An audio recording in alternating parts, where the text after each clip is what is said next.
it's been neglection. So now I pick up the pen and use it as a weapon. Yeah, you can see that I'm affected. People getting killed for nothing but obsessions.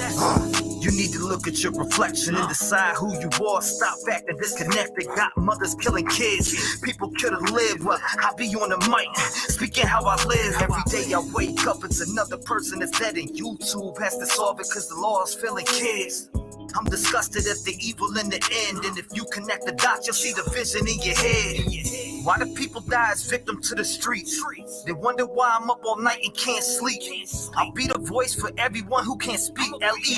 failed Kylie, and now Sammy is free. AWP did a good deed, and y'all be talking all that shit while they just do it for free. 16 days for 35 minutes. Y'all tried to throw them off and just want to play the victim. Reaching out to YouTube channels for clout. I wouldn't check it. TV if I went in your house. And NSF investigate, stay sending out the hate. Why you mad at Doug and Nick for finding Kylie in the lake? Make it make sense. You're a fake bitch. You were there for money and now you're mad over fake shit. And that's something I can't relate with. Zero emotion from the mom or the statements. All I seen was the devil in her eyes. Tony died, you're a fake. I can see it through your lies. Got Sammy on your stream like the FBI. You've been grooming little kids. I can see your whole disguise. It get mail calling Ronnie up on the line. Why you lie to the people and say you gon' do it live? Santa May out here looking extra sus. Got an arrow on the ground pointing towards Kylie's truck. Then you wanna come and up church. I think your butt hurt. You tried to blame the man for your dog but couldn't find the dirt. I guess that's what they mean by the trucky way. If you step foot in the town, you might die from foul play. And I don't know what to say, but I can feel it through my soul. She didn't drive in LA. So y'all can try to go convince somebody else, cause I'm not falling for that shit. The autopsy really smells. See, let me explain what I'm talking about, man. And you know what I'm talking about. The water in the lungs. Y'all test for the weirdest shit. I guess it is the trucky way. You gotta stop doing this. I mean, I really guess it's the trucky way, man. Kylie Rodney needs justice. Yo, what's going on? What's going on? What's going on? We live in here. I see you. Buck Cherry Lover, what's going on? How's everybody doing tonight? No Chains, what up? Valerie, Ami, Mama 5, or Mama 5, or Mom 25 Kings, my bad. Let me know if my mic's good. Justice Jane, how you doing? Maldy Mama, how you doing? What's everybody up to? Hold up, let me get this off the screen. Or minimize it at the least, because we need to check this out, right? I want to say it says they got access to the house. I definitely got to see if they got access to the house. What up, Delana in the building? Kathy Baker, Sassy, Barbara, how you doing, Barbara? Brooke, what's going on? Hi, T-REV and gang, what's going on? So what's everybody up to? What cases is everybody looking at?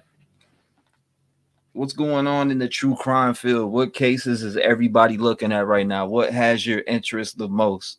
That's something that I want to ask all of you. Drop it down in the chat. What case is bothering you the most right now in the true crime community, or just something that stands out the most to you? Love from Idaho. What's going on? What's up, Kelka? How you doing? Mar in the building. Paula, truly blessed. What's going on? Thank you. I appreciate that. Trevor, are you working on a song about Idaho 4? Yeah, I want to. Yeah, absolutely. I'm gonna be making one 100%. There's no doubt about that. It's just the fact that things got to play out, right? Because with the Idaho 4, everything hasn't played out. We haven't even got to June yet, and the internet is going crazy. It is. I've been watching videos. Stephen Smith, okay, West Boys case. Lee says only Idaho 4. Maxine Brock, love from Idaho. Shout out to Maxine Brock, by the way. What's going on, CR? Welcome. God is good. What's going on? Love the name. Love the name. God is great. Slenderella says, I wasn't on for a bit. I had brain fry. Damn.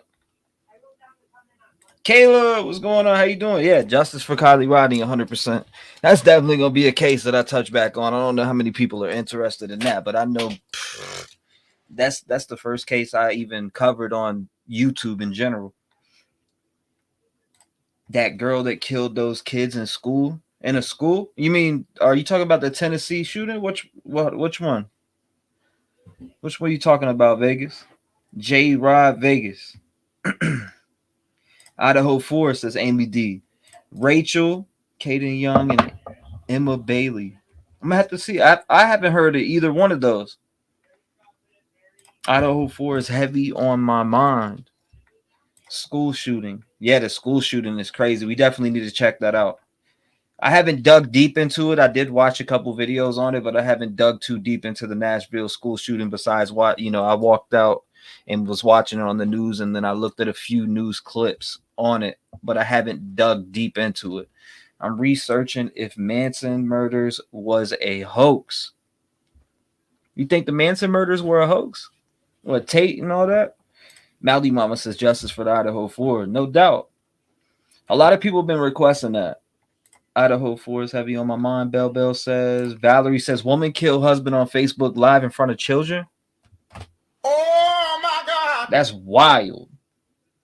Mandy Joe says, hashtag Trent. Hashtag Trent, huh? Slenderella, glad you were back, Trev. I hope you are feeling better. All right, guys. So look, this was the plan. I came up with it, and I got to stick to my guns, right? So I got to go live at least. I'm gonna try to be live every day, but if I'm not live every day, I'm gonna be live every other day. So that would be 4 days out of the week minimum that I will be live. Period. And if it ain't 4 days, it'll be 7 or 6 or 5. What up, Sheba? How you doing? Thank you. I appreciate that. No Change says I did background checks on all in the shooting. Oh Lord, what lies they tell all. No Change is always doing background checks. Run that shit. She says 666 and 33 all over it. Is it a coincidence?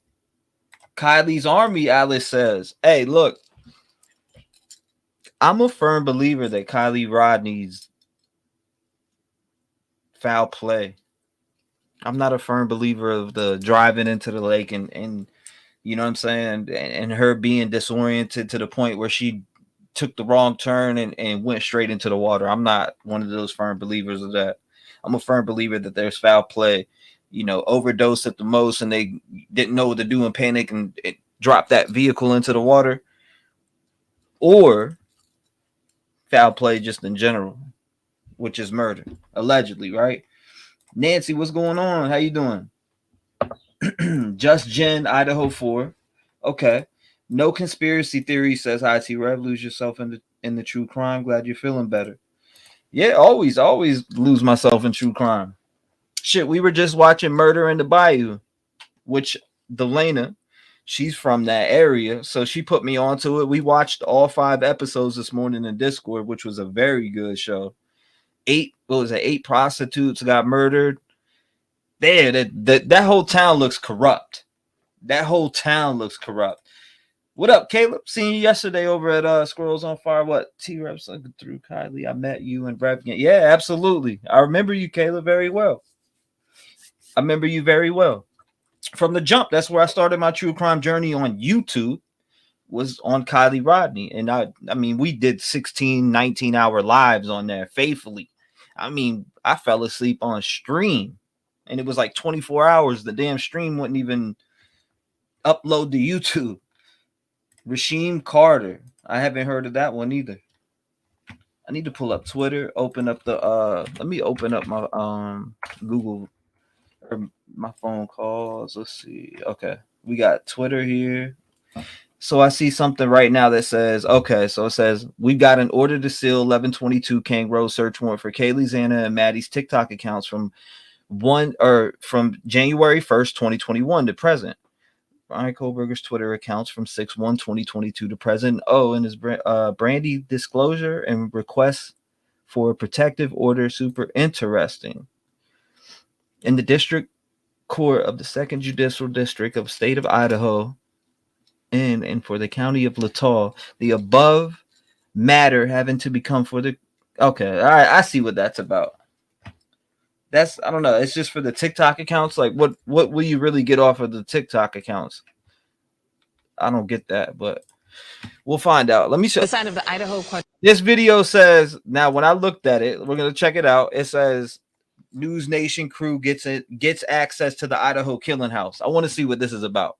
Quadruple murder has been taped off for the last 4 months with no access to anyone until now. This is what the house looks like today. Our News Nation crew now able to walk up that driveway after months of extensive coverage and get a better look. You can see every window and doorway is boarded up, the property enclosed with a tall chain fence, yellow tape still up, and it's guarded by security. News Nation's Alex Capriello is live for us in Moscow, Idaho. And Alex, you were granted access to a space very few people get a chance to see. Nicole, that's right. As you know, I've been covering this case for several months now, but never before have I ever actually been able to stand that close to the crime scene. As you can see right now, I'm back on the street. That's because we just learned that after our exclusive reporting aired last night on Banfield, the security team that you see right here behind me completely barred my access to the home. But even still, I had enough time back there to gain a fresh perspective on both the crime and the accused killer. Up close and personal, News Nation was granted access to the Moscow, Idaho murder house like no one has. Private security, on duty 24/7, led me to the back of the home, a place that's off limits to everyone except law enforcement. So is it tough to be in charge of monitoring all this? No, just make sure no one comes back here is really all the main thing that we're in charge of. Yeah.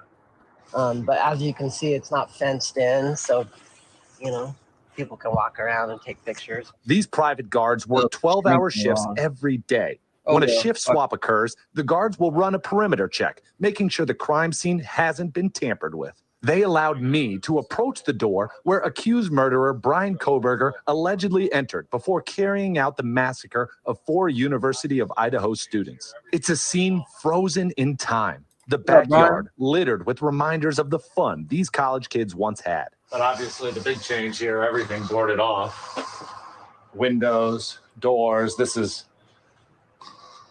presumed to be the door that the murderer first used to get inside the home. Kohberger is locked up less than 2 miles from the crime scene. Latah County jailers keep him closed off, but even still, he's not completely isolated from his fellow inmates. Sources with intimate knowledge from inside the jail say a new inmate was recently brought in and immediately harassed Kohberger from afar.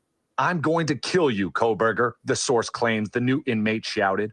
It was harassment that reportedly carried on all night. Soon, the inmate turned the verbal assault towards his guards. "I will get Kohberger to kill you," the source recalls. Guards were forced to move the inmate to keep the harassment from continuing.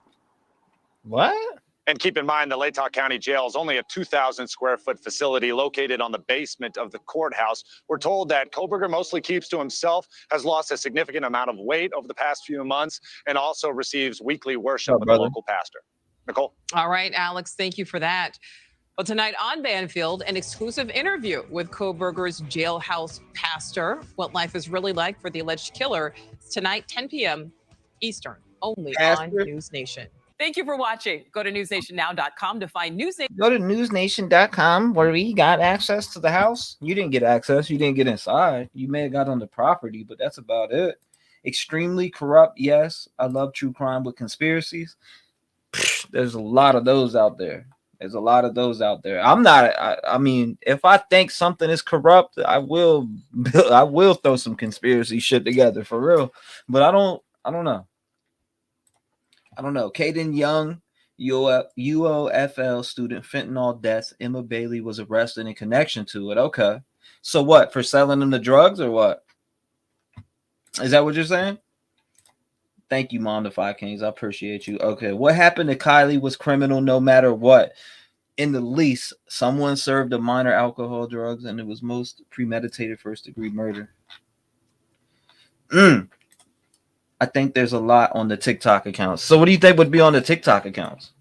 And I'm talking about specifically Ethan, Maddie, Kaylee, and Xander. What would be on their TikTok accounts that would, raise any type of suspicion? I mean, was he stalking on there? I don't know. Do you think? I personally don't think dude was stalking Ethan. I think that's out of the question. Now the girls you got to look at, right? Big Brother is watching. Miss Dana says it looks terrible. Brandy, what's up? Brandy, Wine, and True Crime. I like that name. That's a nice name. It looks so different. Yeah, it does look different. It looks weird. It's weird looking at the property after knowing what went on there. I'll tell you that much. And them tearing it down will just, I think it'll strengthen the defense. That's just my opinion, but what do you think? Let's get 30K. We'll get it. We'll get 30K when 30K comes. I'm not, that man talking has a familiar voice in Mind Shock for like Mind Shock. Don't tamper with, but we are going to demolish. Okay. Yeah, right. Cheers to new Bunky. What they wanted to kill his ass. I want to see that part because listen, right here. And this new reporting, a jail inmate was brought in to the Moscow jail. That's the Latah County Courthouse. The lower level is the jail. It's about 2,000 square feet. There's the section that is for general population. There's the section for segregated inmates where Brian Kohberger lives, but you can hear through those walls and doors. And boy, did Brian Kohberger get an earful. The night that inmate was brought into the Latah County Jail, he was up all night. Our exclusive sourcing tells us, source with intimate knowledge of Brian Kohberger in jail, says the threats were nonstop. Let me just read them for you. I'm going to kill you, Kohberger. Direct quote from this new inmate through the walls and through the doors, which Brian Kohberger could hear. And it wasn't just once, it was all night long. And when that wasn't enough, that inmate decided to change course and target the guards, saying, I'll get Kohberger to kill you. And that is also a quote. Those guards had to actually move this inmate, although in 2,000 square feet, I'm not exactly sure where you could move them. But the threat was so repetitive, so ongoing all night long, the jail facility had to take action. We also have an update for you on the house. Thank you for watching. Go to News. So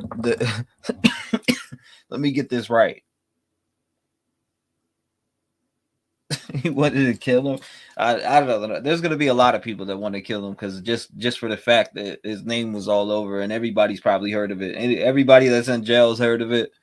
The guards heard of it. The neighbors heard of it. Everybody in every damn state in the United States has heard of this case.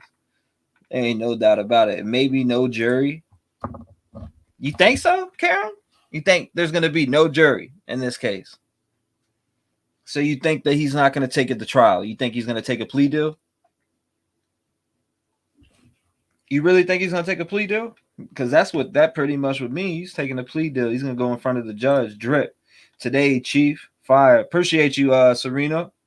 Anybody that wants to call in, you can call in. I actually have the lines open. It's 219-885-9693. What's your thoughts? Hit me up. What's on your mind? What's on your mind? Hold up, up, T. Crazy that they already tearing the house down before the trial. He's counting on appeals in the future to be exonerated, and they're going to need that house. Can't stress that enough. It looks haunted. I bet it is haunted. There's 4 kids, or not, they're not even kids, 4 young adults energy in there that we're not ready to leave this earth yet. Of course, I think it holds a lot of energy, but that's a whole different story. Man, that's so sad to see. It is. I agree. They can't demolish it. You can feel that dark energy from that home. There ain't no doubt. Ain't no doubt. 352, what's going on? You're live. 352, you can hear me? Bang bong. All right. Let me find out that shit's broken already. I didn't even register. Let's see if 352 can hear me. Your call has been forwarded to an automatic voice message system. Okay, hold on. 352, what's going on? You're live. Can you hear me?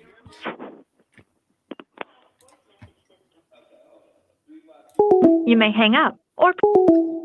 What are they doing?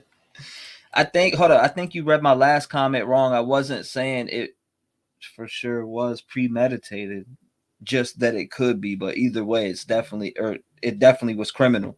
Right. Why all the security? Why board it up? Are they keeping something out or keeping something in? Who the hell's calling me? You know what? My phone. Let me find out. My phone's interfering. I see this phone call coming through, right? But I think my phone's interfering. Let me delete this app off my phone. All right, try again. I see what the problem is. It should work now. Hold on. Let me actually refresh it too. 479. You could try again. 219-85-96-93. Stay on script, Banfield, or you'll get fired. Right. Banfield is not credible to me anymore. A lot of people have been saying that. Why do you guys say that? In my personal opinion, what's the reason for that? Bro, I just literally deleted that app.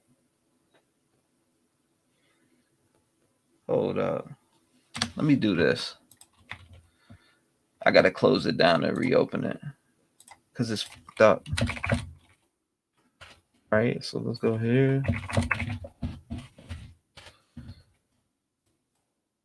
What's it doing now? That's so stupid. Hold up, I got you, 479. I see you. I think that's the same number. Yes, it is. 479. Yeah, here we go. I know it is. Let's see. What up, T-REV? Yo, what's going on? You hear me? Yeah, I can hear you all right, man. I don't know why it was just acting weird, but what's going on, bro? Like I was actually going to my phone and not coming to here. Yeah, I was watching the dilemma unfold. It's all right though. I fixed it. I deleted that. So what's your thoughts, man? What are we talking about? Somebody threatening to kill Kohberger? I mean, whatever. Yeah, whatever you want to talk about. Threats killing Kohberger, them taking the house down. I mean, I know we already talked about them taking the house down, but in reality, it is a problem.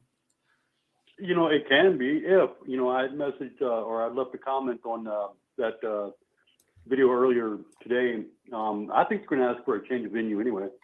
Oh, and I think it would cost money to, you know, if they're, you know, 50 miles away, they're going to have to drive, 12 people to the scene. You know, it's going to take a couple hours to get there.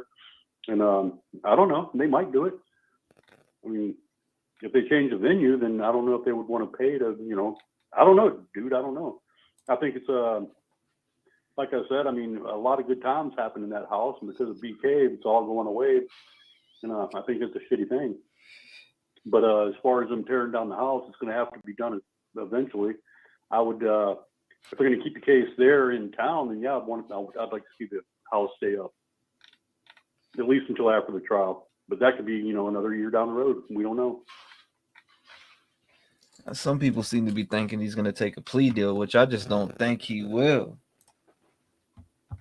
You know, I don't think they're going to let it happen. I don't think they're going to offer him a plea deal. I mean, they're going to go for the, you know, they want to kill him. If he's in jail now, I would, dude. If he'd done that to any of my kids, I'd want him dead too. Yeah, I did see that. BK's sister lost her jobs, or BK's sisters lost their jobs. I seen that over. Yep, funny shit. Funny shit. I wonder if they'll sue for discrimination or some crazy shit, or some type of, you know what I mean? No, you can't. I mean, all they need to do. I don't know. It depends on what state they're in. I mean, here, if I went to work, my boss would let me go because he didn't like the color of my teeth or the color of my tie, or, you know, he just didn't have his cup of coffee that morning. That's like it is most places in the United States now. Right to hire, right to fire. They don't have to, unless you're under some kind of contract. They don't got to keep your ass. Damn right they don't. So, but I mean, this is a stupid shit that people don't think about when they commit crimes. You know how it's going to affect their families in the long run. Oh, it's already affecting their families and yeah. But I think that's funny shit. When I heard that, dude, I started laughing. And the first thing I thought of, T-REV, DME, that Kohberger, he's the dumbest motherfucker ever. Yeah, I don't. That dude.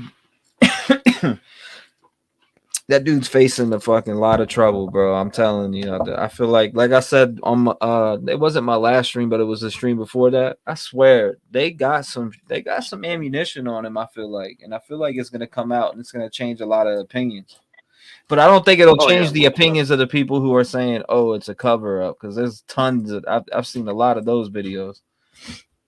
Yeah. Anybody still that would think he's innocent has lost their mind. They're just not in our world, I guess. But everybody's like you said, everybody's entitled to their opinion.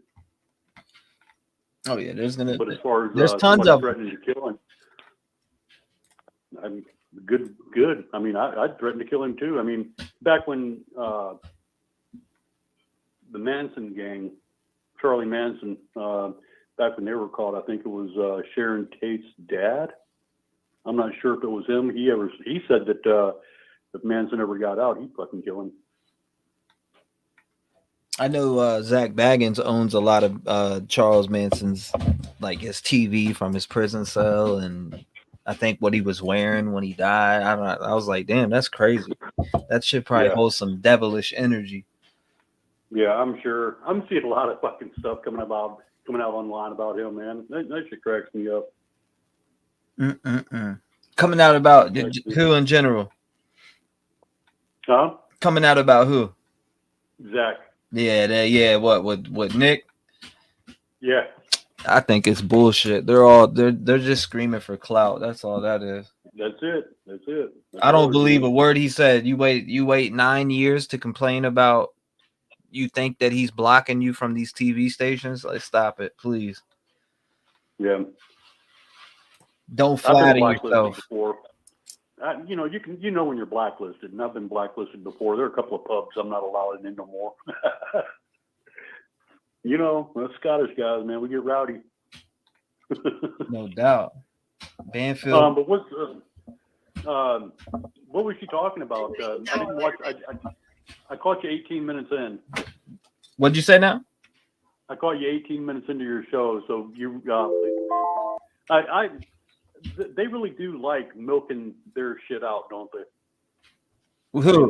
They'll throw 3 or 4 different reporters on the same fucking thing. 5 different Oh yeah, for sure. I seen there's like 3 different Dan Abrams, Cuomo, and then you got Banfield on it, and then you got a bunch of they're reporting everything that they hear. They're reporting it. I think the most important thing is the demolition of the house, because some jurors may want to see that house or want to hear or feel, or just hear the sounds and the creaks of the wood and walk around. And we spoke about it before on another stream, but some parents are on board with it being tore down before, and then you got other parents that aren't on board. A lot of people are putting, a lot of faith in that 3D, stuff. I mean, I know we talked about it, but I guess I never gave my voice about it. But I'd like to see the house stay up until after the trial. That's me. I want it to stay there so that they can, walk in there and maybe hear the creak of the boards or see, just how far away it is. Because you can tell me 20 feet, and 20 feet might mean, what it is to me might mean something different to you. But if we can both sit there inside that house and say, that's 20 feet. Oh, I get it now. Yeah, okay. So now, it puts it gives more, I guess, makes it more stout when you're there walking the footsteps he was in. So I think they ought to leave the house up. Yeah, you got to leave it up until, I feel like you got to leave it up until he gets a guilty verdict or whatever. You know what I mean? Like it's got to be finished first. Yeah, I mean, there's nothing wrong with it the way it's standing right now. It's boarded up. It's got chain link fence around it. Nobody's getting in it without being heard first. So just leave it alone. And tear it down in a year. What's the big hurry? A bench trial. Who was saying something about a bench trial? Weird.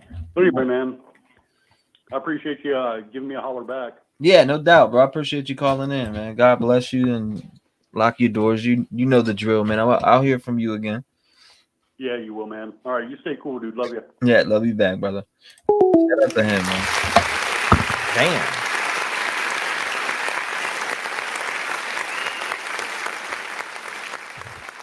Make sure you call in 219-885-9693. Hold up, let me see this real quick.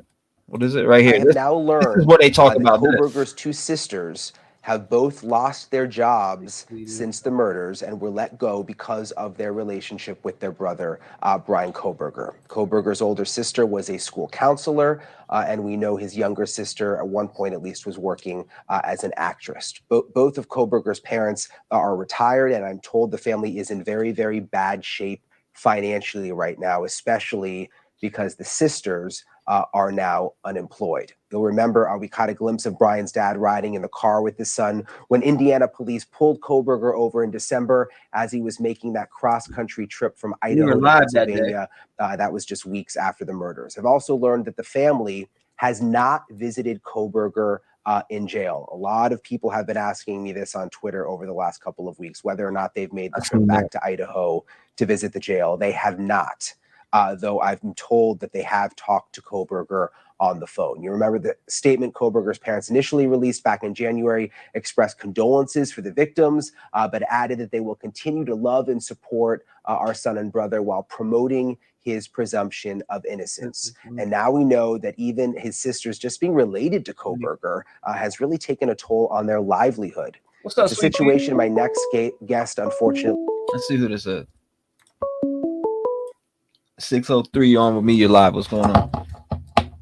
Hey, Rev, how you doing? I'm hanging in there. How about yourself? Not bad, not bad. So what's your thoughts? Well, I kind of just wanted to, actually, my thought is on the News Nation report that you were just showing where they were talking about, like, Brian's family and stuff. Mm-hmm. So I noticed once the news came out that, you know, his sisters lost their jobs and everything, people were like, yeah, that's, you know, good and this and that. And, you know, I don't know, I tend to not agree with that. And here's why. Because I noticed that ever since he got arrested and people were comparing him to, like, you know, BTK and all of this stuff, right? Right. I feel like all of the people that are applauding that his sisters and his family are being, like, financially impacted by this and losing their jobs and things like that, these are the same people that are also listening to, like, BTK's daughter do paid interviews with News Nation and stuff. And I feel like it's incredibly hypocritical, right? Absolutely. So, like, if Brian's family, it's okay to, you know, make sure that they don't ever get to hold a job again or anything like that, you know, then why should anybody else who happens to be related to someone who's done a crime like this, right? So, like, I don't know. I just find it to be really hypocritical. I notice a lot of people, like, are foaming at the mouth every time BTK's daughter hops up on TV and she's giving interviews and comparing Brian to, like, her dad and stuff, and people are paying her to do that. So I feel like if we're gonna, I agree. You know, I feel like if we're gonna apply some kind of, like, you know, moral baseline here, and that baseline is, you know, oh well, they're related to him. Tough shit. Too bad you don't get to have a job. You know what I mean? I feel like that's ridiculous. I don't think we should be applauding anything like that. I kind of hope that his sisters sue the shit out of their employers for wrongful termination. Absolutely. You know what I mean? They definitely should do that. I don't think that they should be affected whatsoever. I think that's bullshit. That they didn't make him pick up and do whatever he did, allegedly, if he did it, right? We got innocent or proven guilty, we got to ride that out. But they shouldn't be punished. If the only way they should be punished is if they had something to do with the crime. So if they didn't have nothing to do with the crime, they shouldn't be punished, which their names aren't in it. They're not in jail, so they're not connected. So leave them out of it, right? Well, that's what I'm saying. Of course, I would agree 1,000% if they were involved, if they were, like, you know, hiding his weapons and shit. Of course, then yeah, you know, whatever, fuck them. But to our knowledge, you know, and everything we've been told, these people haven't done nothing. You know, these people haven't done anything. What he did, his actions as an adult, if he did do them, that's on him. I don't think that his family should be ostracized for the rest of their life. You know? Yeah, no, I mean, I don't think it's a good idea for people to go around applauding something like this because, you know, it could happen to anybody. yeah, I You know, I don't applaud that. That just ain't right. I mean, anybody's family member could be a killer or turn into a kill or kill somebody and do something wrong and or do something horrible. you shouldn't suffer Well, that's from the what I mean. consequences of that. Exactly. I mean, there's a girl just a couple days ago, another student out of Moscow, Idaho, 22 years old. She was out in Western Washington with a 36-year-old man, and they were out there, a couple of, you know, of these kids from Idaho. They went out to Western Washington for spring break, and she supplied a former frat president with a bunch of cocaine that was apparently laced with fentanyl. The kid overdosed and died, and she was just arrested along with the 36-year-old man. So, you know, I guess what I'm saying is she did something that led to the death of another person. Should we say, you know, does her family, they all get fired from their jobs? Right? If we apply the same logic, that means that any time someone commits a crime, their entire family should lose their job and never be able to work again. It's ridiculous. It's a ridiculous way to think, as far as I'm concerned, you know? Right. And as far as the House goes, bro, the fact that they're even, I'm actually quite shocked that the defense hasn't filed for a motion to preserve yet.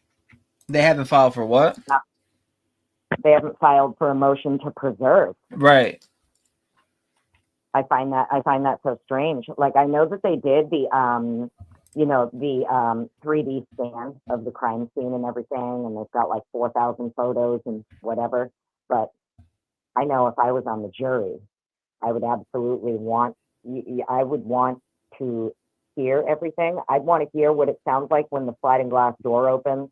I want to hear what it sounds like when you go up to the third floor. I want to hear if two people could be having a battle right outside under the good vibe sign where the forensics team hung out for a really long time inside that house. I'd want to hear every single thing. Every single thing. I'd want to stand in Dylan's room while someone stands upstairs pretending, you know, to play with the dog like we were told. I'd want to hear every single thing. Movement in the room above my head, what it sounds like if I'm on the first floor, right? Wouldn't you? If you were on the jury, wouldn't you want to hear every single thing? For sure. For sure. Especially being there, you know, especially being an eyewitness of somebody, you know, of you know, allegedly big bushy eyebrow guy walking by, especially with that, because you would want to hear if you'd be able to hear somebody come in or, you know, go out or whatever the case may be. That's what I mean. I'm still shocked that, you know, we're getting, obviously we don't have everything, but what we do have, you know, it just, none of it makes sense. She was awoken by Kaylee playing with the dog, but she didn't hear the battle going on right outside around the corner. I mean, we have, you know, we have statements made from the victim's parents who had to go identify their children, right? Right. And their statements are very clear. Their children fought for their lives. Xana's injuries were so bad that poor girl's fingers were almost severed off. Right. There is no way, right? You have Kaylee's dad saying that a one hell of a battle took place on that second floor, right? And in that house, it doesn't make any sense that if you are right there in your room and you were awoken by, like, you know, someone playing with the dog, you thought you heard someone crying, you thought you heard someone say something like, it's okay, I'm here to help, but you didn't hear Ethan and Xana right there fighting for their lives. Do you understand what I'm trying to say to you here? Oh, for sure. Xana's dad said that she fought hard. He said that her injuries were so bad, you know, and we know the coroner Moscow police confirmed that more than one of the victims had lots of defensive wounds. Right. So I don't understand how two people have these severe defensive wounds. Clearly, one hell of a battle took place in that house, and there's no way you didn't hear it, but you heard the dog, or you heard, muffled. It doesn't make any sense to me. I don't believe it. I don't believe for a single second what we're being told about what she heard. Mm-hmm. You know what I mean? For sure. I could understand if maybe they were all found like fully asleep in their beds, right? No defensive wounds at all. Well, then, yes, I would say they were all sleeping. But when you have the police, the coroner, and the families of the victims who had to identify them saying, oh no, those kids fought like hell, basically, they fought for their lives. Well, then how did no one hear it? Right. No doubt, because if you're fighting for your life, then if there's defensive wounds, you definitely fought for your life, and that means there was a struggle. Right. And I don't know. Obviously, maybe they had to fudge her statement, but I mean, in a way, they can't. Like, yes, law enforcement can lie, but law enforcement can't lie in sworn documents. They can't just like make up witness statements and then sign off on it as it. Do you understand what I'm saying? Because then potentially down the road that gets thrown out. Yes, ma'am. So like I know a lot of people think like, oh, it's what's the big deal? Law enforcement can lie to us. No. Not in sworn documents they can't. So if her statements are made up or embellished, right? Mm-hmm. Or she said something entirely different, but then they put in what they wanted to put in, that's going to also present another problem for the prosecution. The defense is going to be able to use these embellished or fraudulent statements that were put into sworn documents and toss them. So you were saying that they should preserve the evidence and examine it themselves, the defense team? Right. Yeah, I mean, that's what I would do. If I can't, I'm actually like super shocked. And I'm just going based off of you saying they should file a motion to preserve evidence, or preserve the scene. Yeah, exactly. Which yeah, I've heard that term many a times. Obviously, we follow cases, so it's like I've heard that term, but I don't. In this case, should they do that? Oh, I think they should. Yeah, they should absolutely file a motion to preserve the scene until the trial. And the only reason I say that is because there's a lot of shady shit that's been done by the law enforcement in this case. Sorry, I'll just say it. And I'm not bashing our law enforcement. Most of them are awesome people and they do their job, incredibly. But there's something not right. There's something going on over there in that town with all of this that is not right. Mm-hmm. And I believe there are things that are being hidden intentionally. And I believe we're being lied to about a lot of it intentionally. You know what I mean? So if I was his defense, I would absolutely file an injunction against the university for that house to be preserved and for it not to be touched until after trial. Because I would want to walk the jury through the scene if I was the defense. And I don't, it wouldn't matter how many crime scene photos you have or your 3D scan. Like your 3D scan is not the same as bringing the jurors to the actual scene there so that they can hear it, see it. I'm not saying that the jury needs to see all of the, gory stuff. Right. Obviously, that's not what I mean. But I mean that they should absolutely be able to see with their own two eyes and hear with their own two ears what it looks like, what it sounds like, what it would sound like if you were in the basement, what it would sound like if you were in Dylan's room, what it would sound like if you were upstairs. Like, I want to hear the sliding glass door open. For all we know, that sliding glass door opens and it makes a whole ton of noise. When you slide it open, we don't know. The jurors wouldn't know unless they get in to hear it, right? Right. So, you know, say for example, that sliding glass door, when you open it, it gets stuck and you have to like slam it open. You know how sometimes sliding glass doors will get like jammed up. For all we know, that slider jams up and you actually have to put some force in to open it. Jury isn't going to know that unless they see it. Right? Yeah, no doubt. And I hate to say it, but if that sliding glass door, if it isn't silent, if it isn't quiet, well, then how did you not hear that either? Right? There are so many things. Yeah, there are so many things that can come into question as far as noises, what it sounds like in the home. Because if somebody, say the bathroom upstairs, in the beginning, there was a statement from someone that, I don't remember who it was, law enforcement or whoever, that Bethany thought she heard water running, right? Well, she's on the first floor. If she thought she heard water running, if she thought she heard water running on the second or the third floor, I want to turn on that water if I'm a juror. I want to hear what it sounds like.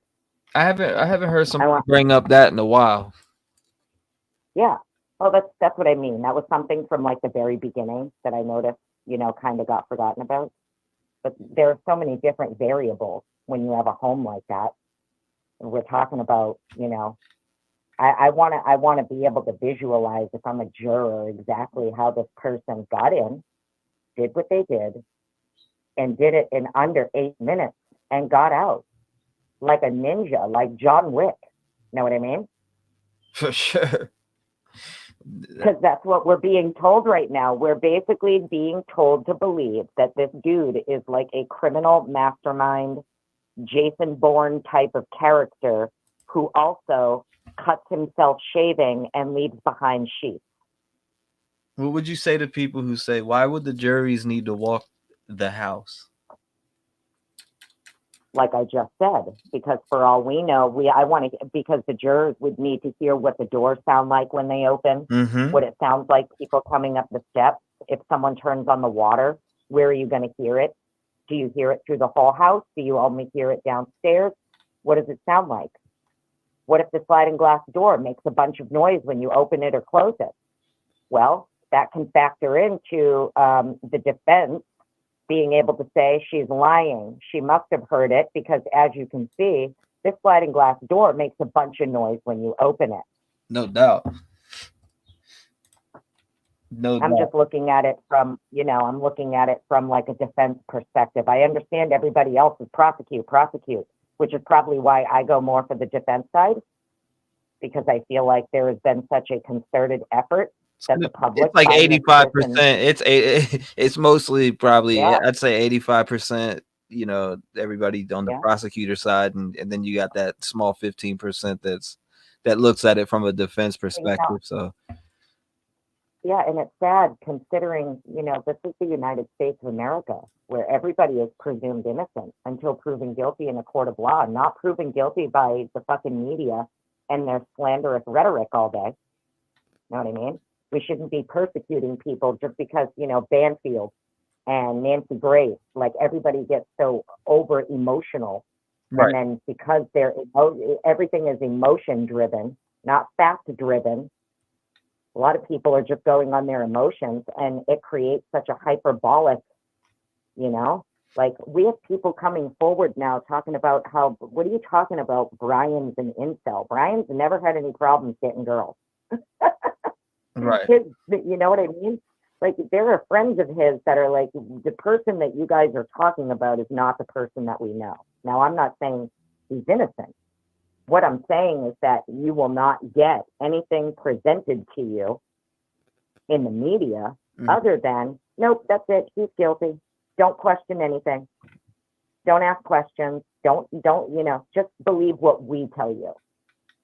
So that's kind of why I've had an issue with it, because it seems like from the beginning, there's been this concerted effort between law enforcement and the media, that it's the media's job to make sure the public finds him guilty before a court of law does. Right. Which to me is disgusting. That's gross.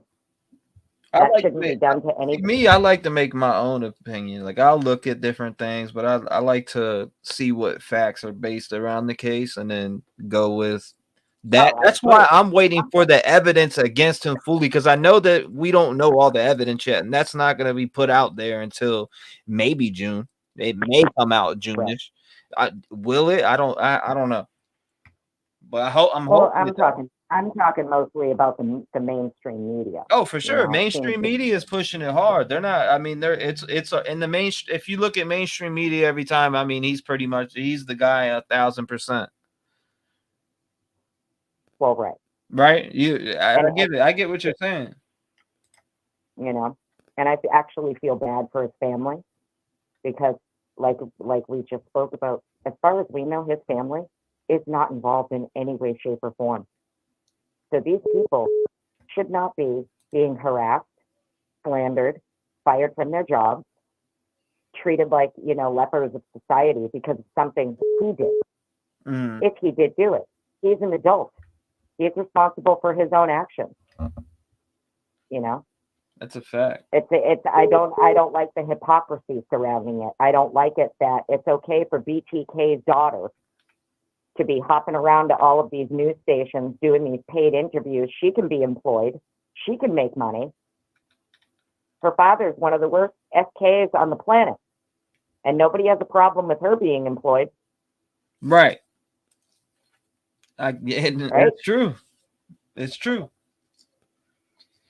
I don't like the hypocrisy of it. I feel like if we're gonna have a standard and a baseline, it should apply to everybody. I'm all for I'm not saying like, cancel BTK's daughter. That's not what I'm saying. I'm just saying I'm making the comparison that, like, she's employed. She gets to go out and make money. She gets to do all of these paid interviews and stuff because of who her dad is. And everybody seems to be here for it, right? They want to hear from her. They want to hear her perspective on this. I don't. And it's just, to be honest, I don't give a fuck about her perspective, because her perspective on the case really doesn't matter to me. I'll just put it that way. Me too. I agree. But unfortunately, she's making the rounds, being paid to do interviews, and I don't see anybody screaming that she should be out of a job because she's the daughter of an SK. Right. Right. No doubt. Everybody sent me that first interview she did with what was it, Banfield, and I was like, I don't really give a fuck about what I watched it, but I was like, that's not doing shit for me. That doesn't change my mind, or you know what I mean? Because what her dad did is totally different than what Brian did. If allegedly Brian did. And not only that, right? And not only that, but what kind of perspective can she offer on Brian Kohberger when she is not a killer? Just because her dad was, don't mean shit. Now, if you wanted to say that, hey, Dennis Rader himself has some things to say, okay, maybe I'd want to hear that, just because, hey, I mean, he would know, right? He would know. He has that kind of mind. He did those things, but like his daughter didn't. So I don't understand what kind of perspective she can offer anyway. There isn't one, other than her own opinion, No doubt. The point that I'm getting at is that at no point should we be applauding or encouraging or, saying like, yay, Brian's sisters lost their jobs and their family, his parents are struggling and stuff like that. That to me is like so messed up. It's so hypocritical. They didn't do anything. They're not involved. I don't know. I hope I'll be honest with you. I hope his sisters sue the shit out of their employers. I would. If that were me, I'd sue the shit out of them. I'm sure. Now you want to come after she ain't me? for it. I mean, I know it takes a little money. But I appreciate you calling. I'm gonna take this next call. It's been a minute. I'm gonna give everybody a fair chance. I thank you for calling in. What's your name again? My name's Annie. Thanks for having me on. Thank you for calling in. I loved your logic on this case. Thank you so much. God bless you. Lock your doors, and I'll hear from you soon. Shout out to her. 97. What's going on? You live. Hello? 978. What's up? Can you hear me? Hey, how you doing, T-REV? I'm good. How about yourself? I'm all right. Listen, I have a couple of different things I wanted to bring up. I know some of them already have been. That's fine. But, let's hear it. Okay. From the very beginning, when the girls came home, the two girls that slept in the same bed, I don't remember the names. But Madison and Kaylee.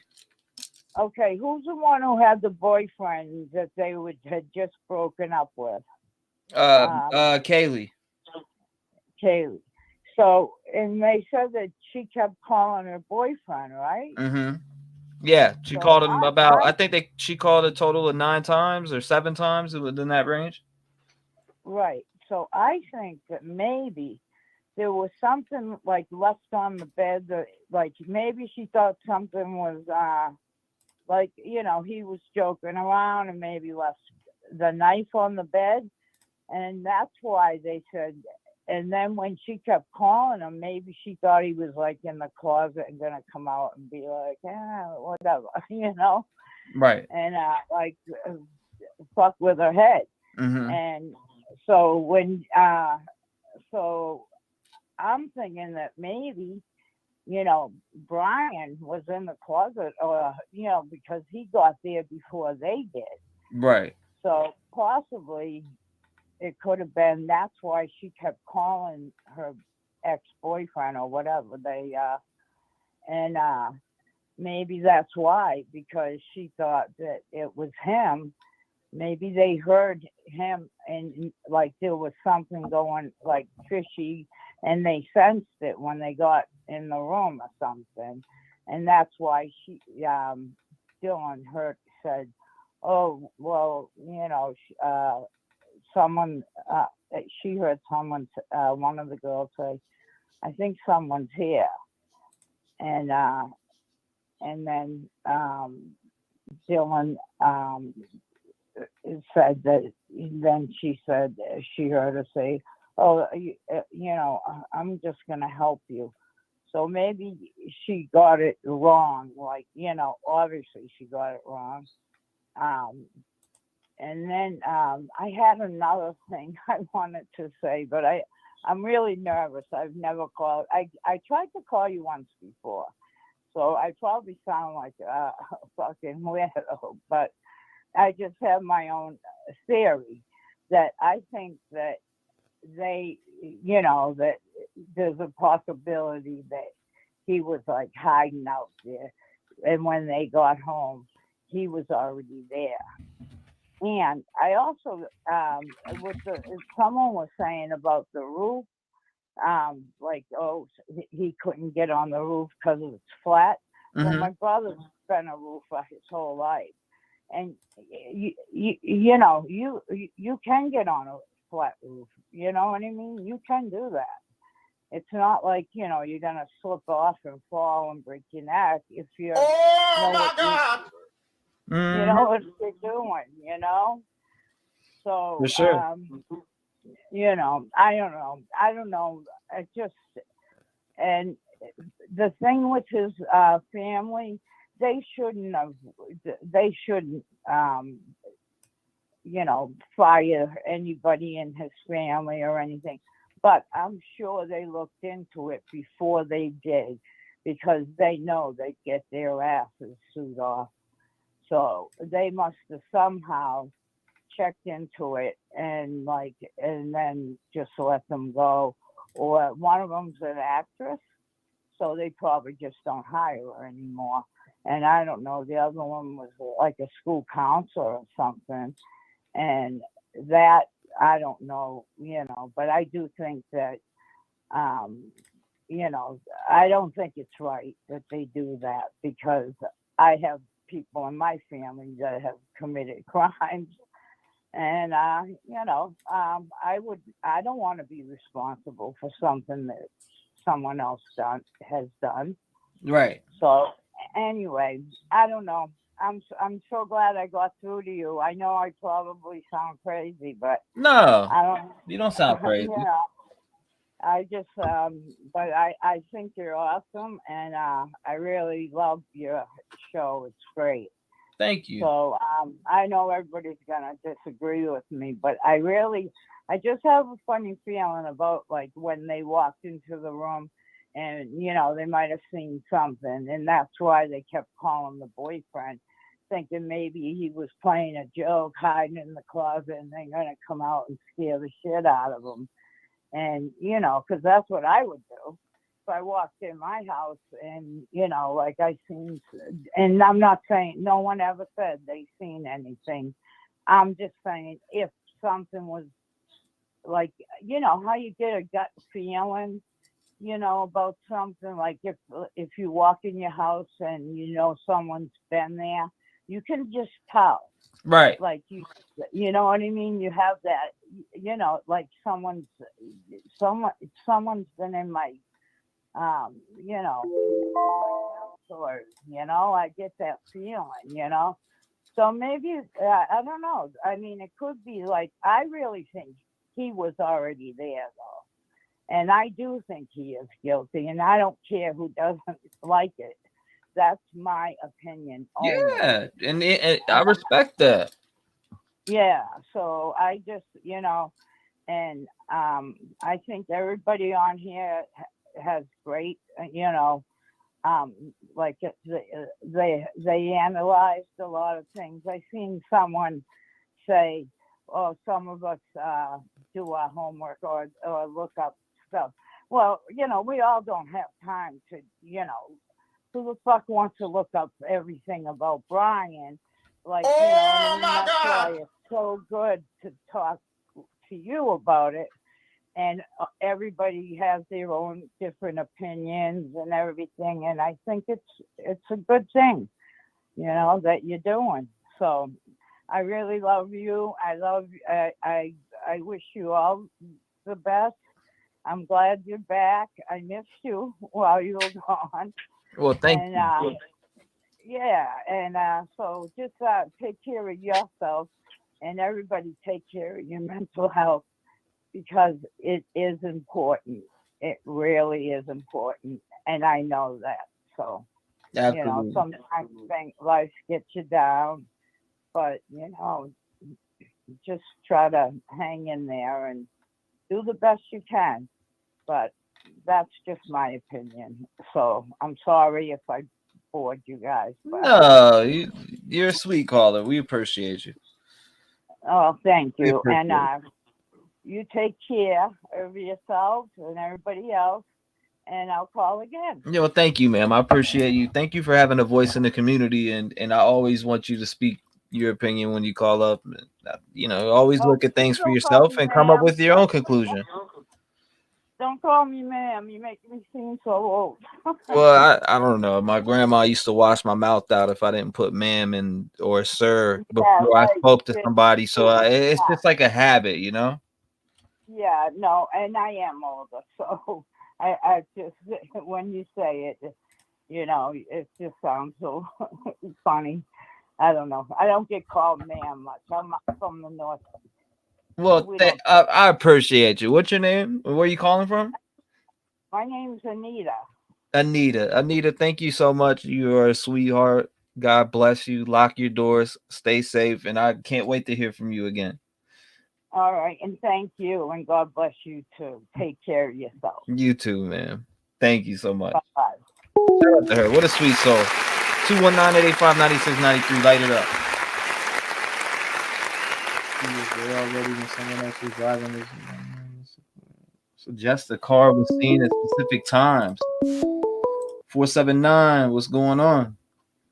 T-REV, I was wondering, can you do me a favor? Can you and the gang explain to me the DoorDash? I know what it is, I know what it does, but they're trying to make it sound like Brian Kohberger might have been DoorDash, and I don't see how Xana would be able to make an order and Brian know that, and him go fetch it and bring it back. Yeah, it don't work like that. I've DoorDash before. That shit don't work like that.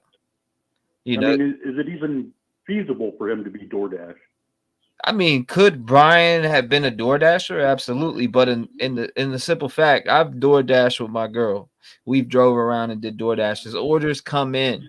You know what I'm saying? Like you pick it comes in fast. You don't I absolutely do not think that Brian Kohberger was the DoorDasher. In fact, the reason why I think that is because him being near that residence allegedly, right, with the pangs or whatever, 12 different times, and I just don't. I don't know. Yeah, if he no way. If he was the DoorDasher, right? Law enforcement would have had that. He would have been locked up way faster. I don't get why people don't understand that. If he was the DoorDasher, if you don't think that DoorDash keeps a record of who the hell is doing DoorDash and who delivered at 1122 King Road in Moscow, people just need to wake up and understand that. Yeah, you gotta, when you file for a job, they have all your information. So he would have been picked up a long time ago. Yeah, I agree. That's why every time I hear that, BK being DoorDash, I'm like, there's no way. There's just no way. I mean, it just doesn't make sense. I know thinking outside the box is thinking outside the box, but that's thinking out of a totally different box, and it just doesn't make sense. I mean, it's good content if you want to make it and say the DoorDash driver wasn't cleared and this, you can say that all you want. What do you mean he wasn't cleared? Yeah. From what I heard, he was. Yeah, that's what I heard. But that's why I would, if I have questions about BK, in this case, of course I'm going to turn to you, because you and the fam there have the, y'all guys have the answers. So that's where I go for it. Yeah, that DoorDash shit's been bought, because I've been seeing people saying that the DoorDash driver was never cleared. What do you mean? They said that he was cleared. No. I swear I've read the DoorDasher was cleared and that they had spoke with him. Now all of a sudden people are saying they haven't spoke to him and this and that. It's like, stop it. They if you don't think that they can pinpoint who delivered that DoorDash to the house, their name through and getting a hold, they're going to be able to easily get a hold of DoorDash and know exactly which dasher dashed whatever they ordered, what their name was, first, last, everything. You got to put it's like it's a job. Your information is in the system. Yep, exactly.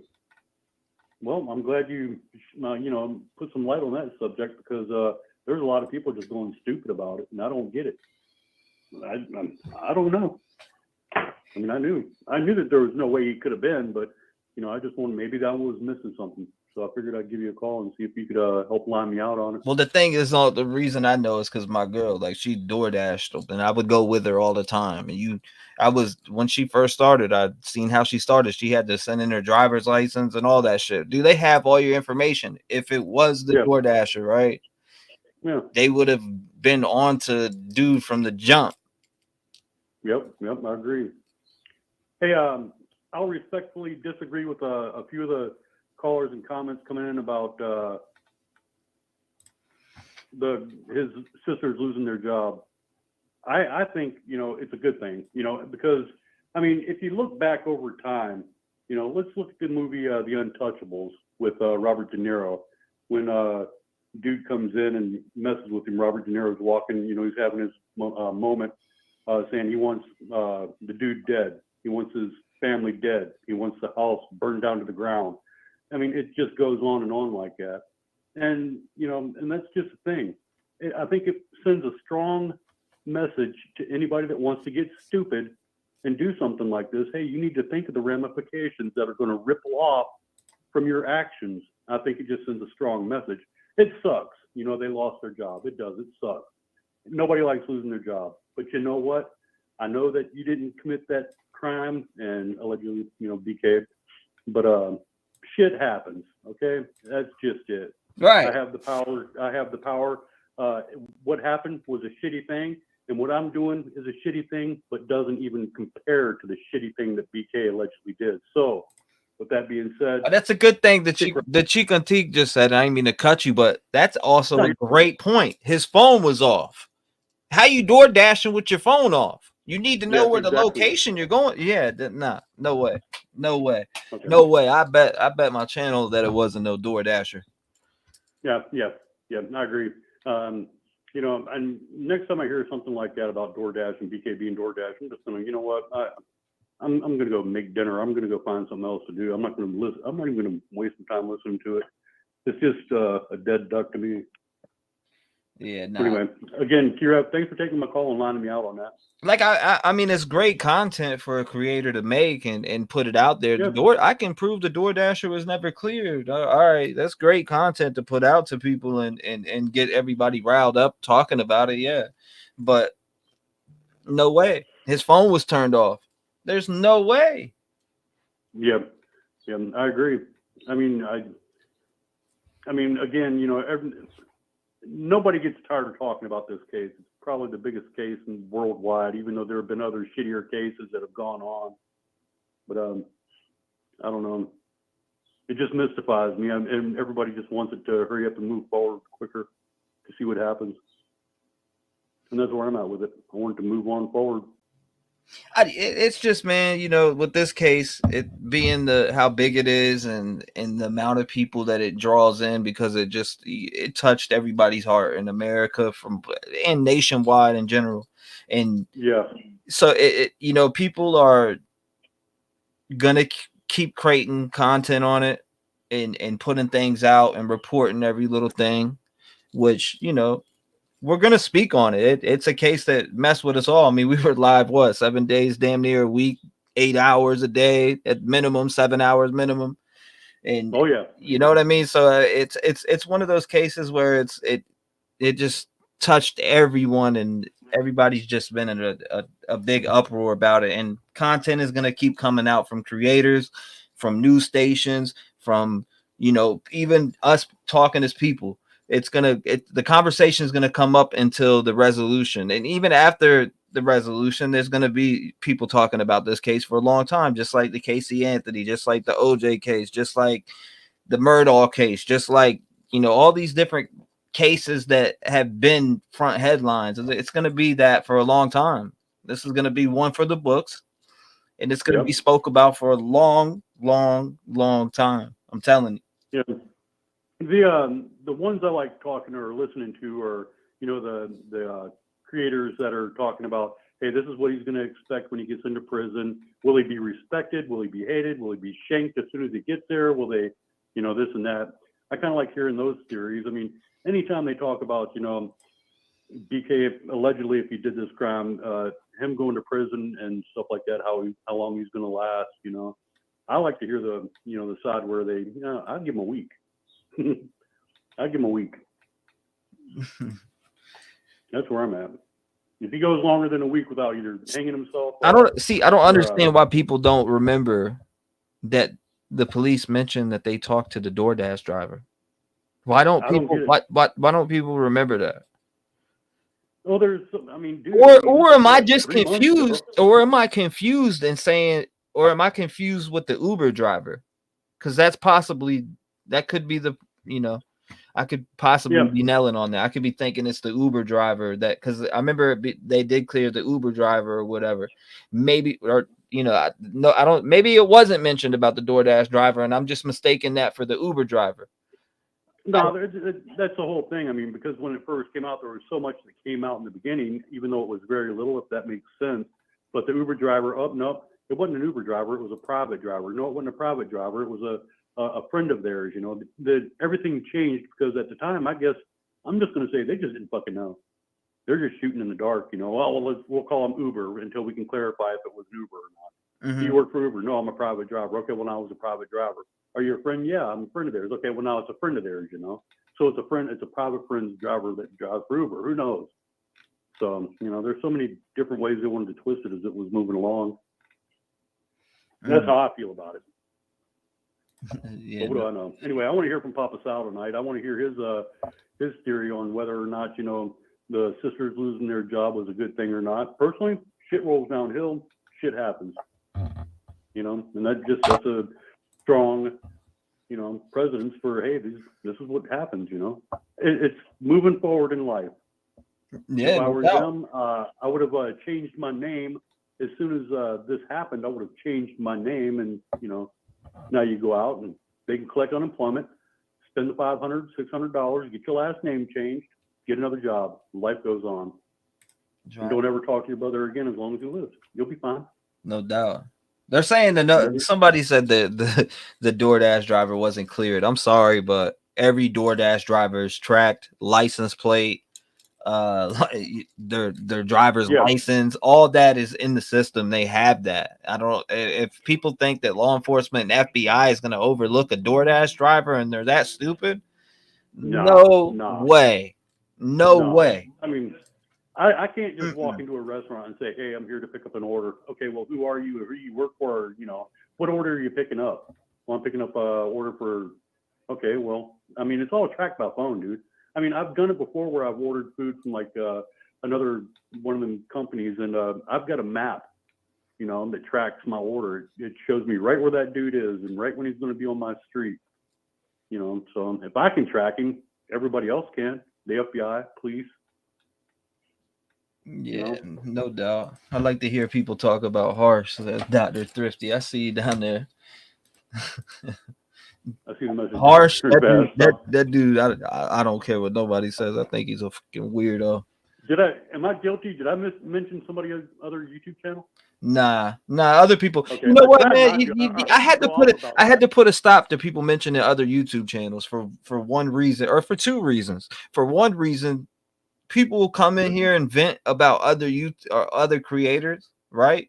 Yeah. And they'll talk shit, and then these other creators will come out and try to attack the community and talk shit on my channel. So you know what I did? I was like, you know what? I'm gonna put a stop to this shit. Don't mention other creators in my chat, period. Because for the fact that these people want to start beef and then down the community and talk shit on my community and start a whole beef with me, it's like weird. They just want drama. So I'm like, all right, so I'll put a stop to it. Tell people not to mention other creators in here. And another thing is other people come in here and tell us who's live. I don't give a fuck who's live. This is my live. I don't care about if Johnny, Bobby, Ricky, and Jessica and Nikki is live right now. I don't give a fuck. You know what I mean? I personally don't care. I'm live right now. You know what I mean? People do that shit all the time, and I'll be like, why are you telling me somebody's live in my life? Yeah, I mean, like you said, dude, it's my channel. It's my house, dude. I mean, if you're here watching me, you watch me. You don't watch, you know, I don't care what they're doing. Ain't no I don't doubt. care what they're doing. I don't care if they're reporting on the same thing I'm reporting. Good. They're a creator too. I knew not to do that. I mean, you do mention, you know, you play, what's his name? That he shaved his goatee off. Did you notice that? Right. Who? Which one? Yeah. I know exactly what you're talking about. Yeah. I noticed that. No, he don't look so evil now. See, but that's the thing though. I like Drip Drop. I don't. Yeah, I wasn't gonna say his name, dude. I'll say it. I like Drip Drop. I like Grizzly True Crime. There's creators out there that I truly do like. Yeah, you like them, you respect them. I wasn't going to say Drip Drop because there was other moderators to other channels in here, and somebody was calling up talking shit about creators, and in the chat talking shit about creators. So I'm like, okay, you know, there's other creators that reached out to me to start beef with me, and I'm like, you know what? I'm gonna nip it in the butt. Don't mention creators in my chat. Period. I just don't want to hear about it. That there you go. I don't want to be involved with no drama. Period. You know what I mean? Like I get on here to talk about cases and people that need justice, not to get on and argue with another creator or have beef with another creator. That ain't my agenda. I'm not on here to do that. I'm on here to try to find out what's going on with cases and cases only. Like simple as that. Yeah, you check that drama at the door, dude. Don't even call me if you got that shit going on. Exactly. You know, that's how I feel about it. I don't want to hear other people. If I cared about their show, I'd be on their show instead of yours, you know? Exactly. That's what I'm saying. But I appreciate you calling back in, brother. God bless you.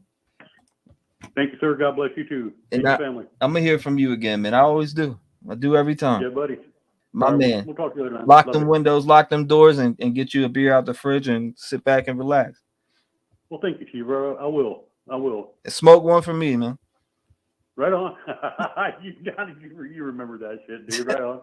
All right, dude. You stay cool. I'll catch you later. You too, brother. Shout out to him, man. God bless him. 219-885-9693. Light it up. I thought it was Jack in the Box. Yeah, that was what it was saying. That's what people were saying. Jack in the Box. What's happened with that? Damn. 951, you got a gun. What's going on? You're live. What's up there, my brother, my brother? It's Papa Sal, man. What's going on with you, Papa? Hey, let me tell you. Last week, I had a couple of friends that passed away. Damn. Up in New York. I'm sorry to hear that. Yeah, their fathers, would take care of our neighborhood, let's say. So like when we didn't have the money to bury my mother, their dads took up a collection for the neighborhood, and we were able to bury my mother. So I had to, and for them both of these people to die on me, it really fucked me up. Let's just put it that way. Mm-hmm. But I don't want to really talk about that. But yeah, I'm done. I went to the funerals. Everything is good, so. Hey, let me, look, this thing about the DoorDash guy, I'm with you. I remember the chief himself saying that they cleared the DoorDash guy. Mm-hmm. They cleared the ride share guy. I remember that. Unless I was freaking dreaming and I heard something different, but I remember hearing about that. Definitely not the DoorDash guy. And this house thing, I think you know how I feel about that. I mean, if I was a juror, I would want to go into the house. I would want to hear the people yelling or screaming that, I think there's somebody here. You know what I mean? I want to hear what they heard. I want to hear everything. They shouldn't tear down that friggin' house. No way. No way. Mm-mm. And not. To jump off the Idaho 4 case for a second, because I'm still trying to catch up. But that lady that they found tied up to the mailbox. Yeah, Jessica Johnson. I feel that she was dead, and then they tied it to the mailbox. I don't think she hung herself. No way. She looks like she was tied with her shoelaces around the fucking mailbox. The way her legs were. No, I believe she was killed before she got there. Now I know there's a lot of people that probably disagree. I don't really know what everybody's opinion is because I haven't been really listening the way I normally do. But that's how I feel about the mailbox lady. Yeah, that's what I mean. That case, Jessica Johnson case, is crazy. I'm in the mix of making a video on that also. Yeah, it just doesn't seem right. You're gonna hang you. I think somebody did that to her. Let me ask you something. On that address, the address, was that her house? Nah, that was the boyfriend's friend's house. The boyfriend's friend's house. Okay. It's like sending a message. Some shit, Right. man. I'm telling you. Right. That's what sending a message. Exactly. Yep. Oh, well. So, I mean, how you been, pal? You been all right? I've been good. A little bit down on the dumps, like I told you. But other than that, yeah, I've been okay. It sucks when you got to bury a couple of friends, that you knew your whole life. And I know you know about that, Yeah, man. That's did you go down to New York or? Yes, I made 2 trips. I just got back this morning again. I went last week, a couple of days, and then I just got back this morning. So everything's all done, I guess. Man. But very, very sad, And like I said, these guys, talk about family. I mean, these guys were there for all of us on the neighborhood when something went down. They were there for all of us, not just me, you know. But I remember I was 21 years old when my mom passed away, and I really didn't have the money to bury her, you know. And these guys just pulled through. They made a collection on the neighborhood and made sure my mom got buried, you know. Wow. And for that, I'm forever grateful to these people. And I would do anything for them. And when I say anything, I'm telling you, I would do anything for these fucking people. But yeah, I'm kind of getting over it now, you know. When I think a lot about it, it kind of bums me out, you know. But it's tough, you know. We're all gonna go. We're all dying, right? We're all gonna go. Yeah, we all go someday, man. We all go someday. That's for damn sure. Yep. Life's never guaranteed tomorrow. Right. There's no guarantee. Tomorrow isn't a guarantee. That's right. What else did I want to say? I wanted to say something else. Now I forgot. What else? Was it the mailbox lady, the house? But you know how I felt about the house. What was that other thing? Shit. I knew I should have came out with the stuff I was thinking about first, and then come out with the why I've been for the last couple of weeks. You know. For sure. But all right, I might think about it.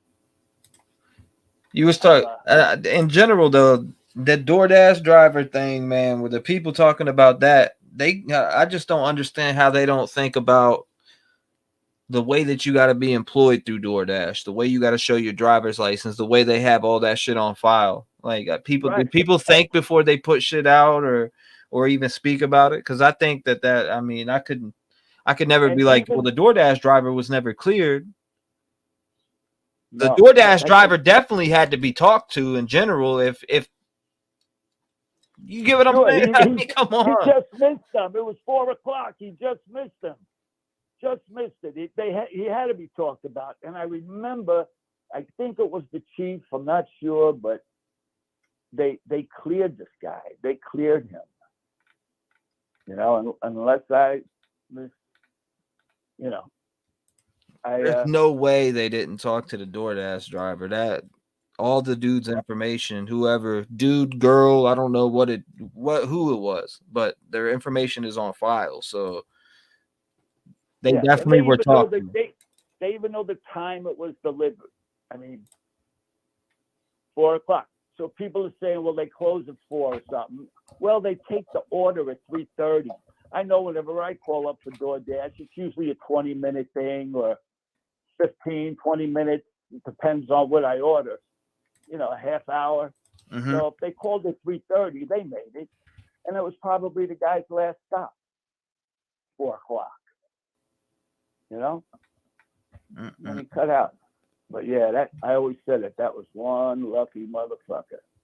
That DoorDash guy. One lucky bastard. Could have got hit up. Could have got killed. Yeah. Missed him by minutes. If that 4:04 timeline is right. Missed him by fucking minutes.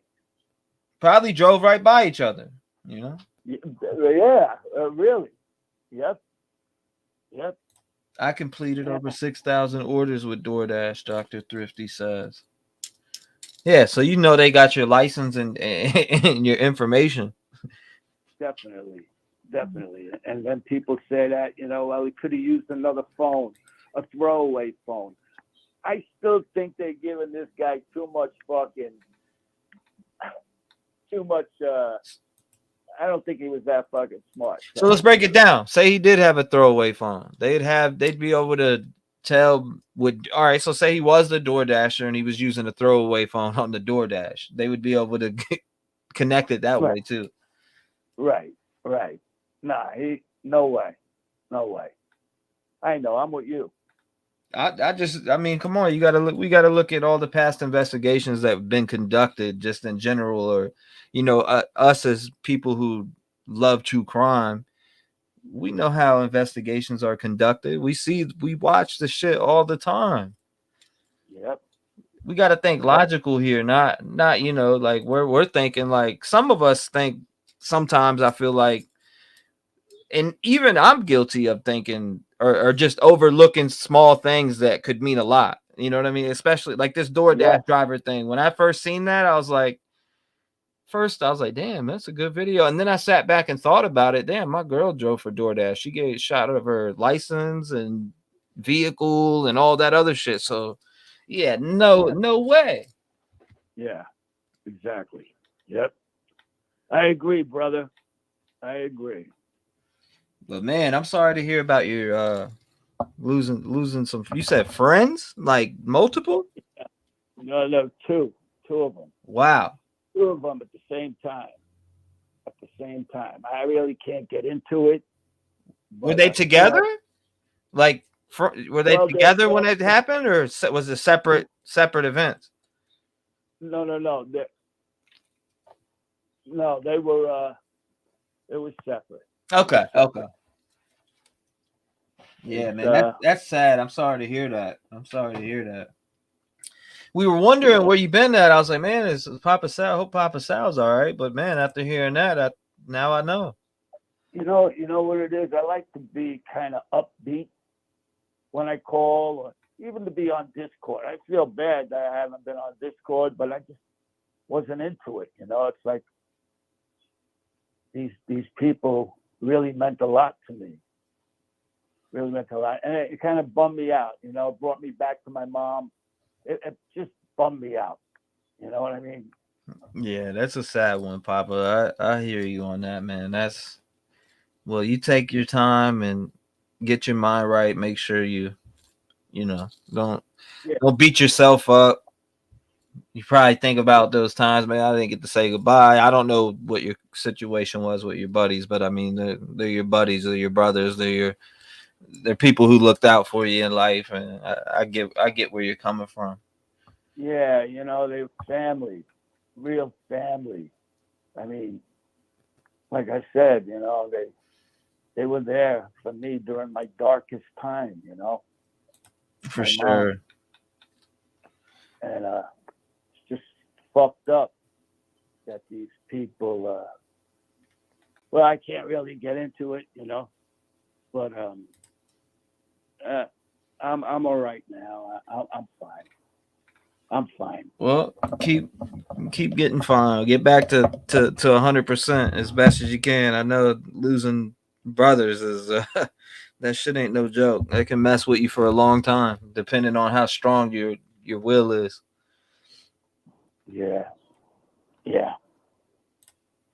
I love you, brother. Well, I love you back, Papa Sal. I appreciate you calling up. I didn't even think you was in here. I thought you was going through some shit. It's like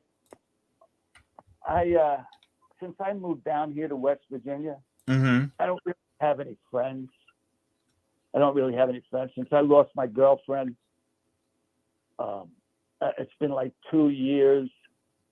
I've just been here in the house with my son and my daughter-in-law and my grandchild. No, I didn't really make any friends, And you guys have been my friends. Absolutely. You guys kind of, pick me up. The Discord, this. I mean, you guys have just been my friends, my family, my new family. And you do the same for me, Papa Sal. You pick me up too. Man. I love you. You're a great person. Big heart. I love you too, buddy. Yes, Papa Sal. You know what time it is, man. I'm glad if you ever need to talk off the cuff, man, I'll shoot you a message with my personal number. You can always give me a call whenever you need somebody to talk to. I appreciate it, pal. Absolutely. That's what family is. Yes. All right, go ahead. I don't want to take up no more of your time, pal. Well, thank you, Papa Sal. God bless you, and I'll be talking to you later. I'm gonna hit you up. All right. I love you. I love the family. I love you guys. I love all you guys. We love you back, Bubba, and I'll talk to you shortly. Okay. Keep your head up. And I'll be hitting you up here. Yeah, we'll do. All right, pal. Lock your doors, All right. keep that gun cocked and popped and ready to rock. Absolutely. You got to. All right, brother. All right, pal. Love you. Shout out to Papa Sal, man. He's going through so much. Put some prayers in there for Papa Sal. Some prayers in there for Papa Sal. Hold up. Somebody said they were trying to call in. You should be able to get through. 219-885-9693. You said you've been calling. This is probably you right here if you say you've been calling. Let me check it. Hello? 702. What's up? You been call? Did you type in chat you've been trying to call? Yeah, I am. That was me. I got you. What's up? You're live. Oh, I'm so enjoying the callers. The callers are awesome. I wanted your take on the property. Is that okay if we talk about ownership of the property and how they try to obtain the property? All right. So I wanted to know what your take is because I'm looking into probably going to the city planning to find out if there was any city planning approvals for that property before trying to purchase or obtain the property. I haven't really dug into that, to be honest with you. Yeah, because I truly feel that there was some type of grab for that property, and I mean, this is my feeling. It doesn't mean it's real or it's truly happening, but I until I do like most of the research, I won't really know. But it's expensive to sit there and buy somebody's land at this point. And if they want to obtain that house and that land, how else can they do it? And I know they wouldn't do it unless they had a city or a state approval of a plan first, because nobody would sit there and invest in money unless they know that their plan is actually going to be able to work. Do I make any sense? Yeah, no, I get what you're saying. From what I know and about the property, I know that the landlord, I guess, donated it to the university. Yeah, I donated. Real easy, wasn't it? Yeah, I don't know. I guess they took a loss on that. They had to take a loss on that. Yeah, especially about what happened. Now, imagine if the incident didn't happen, they would have had to make the process of making the kids leave. Oh my God, I got ink all over my hands. So my doggy bit my pen and I didn't realize. So now I got blank ink everywhere while I'm writing everything down. All right. So, but let's say the school wanted that land to begin with. There's so many issues with that particular land or having that house in that spot that maybe they wanted to change it. I just kind of feel like something's going on with the land in order to get that land for next to nothing. I don't. So I figure maybe I just get your opinion on it. Do you think maybe I should continue maybe looking into it or? Yeah, I'd look into it because honestly, I don't know much about it. All I know is it was given from the landlord to the university. I've never really looked back, like dug or did a deep dive on that property in general. I really haven't. Yeah, I also got to get an interview with the landlord, which I'm probably going to do in June or July, finding out a little bit more if they happen to gotten any offers before the incident happened, and did they deny any of the offers? Yeah, because I kind of feel that they got bullied out of their property. So you think that they got bullied out their property? What, to give it to the university? Yep, certainly that's my take on it. Okay, yeah, nah, that's interesting. I haven't heard that one. Yeah, it's a property grab. Do you think it was like a tax write-off for the landlord? There'll be a tax write-off because now it's a donation, and also they won't have to worry about some of the legal action coming towards them because they donated it in a so it's, what do they call it? I'm not good with words. You have to forgive me. A good faith kind of thing. Yeah, hold up, let me see. I mean, to get free land like that. And I don't even know if they're still liable, even though they gave up that the rights to the house. And even though the owner was owning it, there was somebody that was managing it under their LLC, in which another channel, which our favorite channel, which I know you don't want me talking about anybody's channel, had pointed out the LLC information. Wow, they still have this up here? This has got a lot of views. Yeah, which one? I'm looking at the Kula Point code. I'm just looking at the inside the property. Yeah, and they want to tear it down before they can even have a walkthrough. So there's petitions going up to try and stop that because the callers are right. How is the jury supposed to, verify if these people are telling the truth that they can't do a walkthrough? So it's got, hold up, let me find out. Does it have 2 entries to go upstairs? Yeah, there is. There's you have the back and you have the front. Yeah, the one that's in the front, which is will be the 3rd floor, all the way up to the basement. And if you go through the back, the sliding doors, you're only on the 2nd floor. So I see when you come in the front, the stairs is right by the front door. You got this little, I guess it's a bedroom there, and then a bedroom in the back over here. So what? There's 2 bedrooms on the bottom floor. The one underneath Ethan's became a storage. It was supposed to be a bedroom. Nobody wanted to move into it. Apparently, this is what I'm hearing and heard. It's because it was cold, drafty. They had water leaks. It wasn't livable. Wasn't comfortable. Huh. This is weird. Let me see. To the other rooms. Okay, so I see another little stairwell. So this is what? This is the sliding door right here. Okay. Now I'm just looking at it. I've actually didn't see this one specifically. Yeah, I didn't.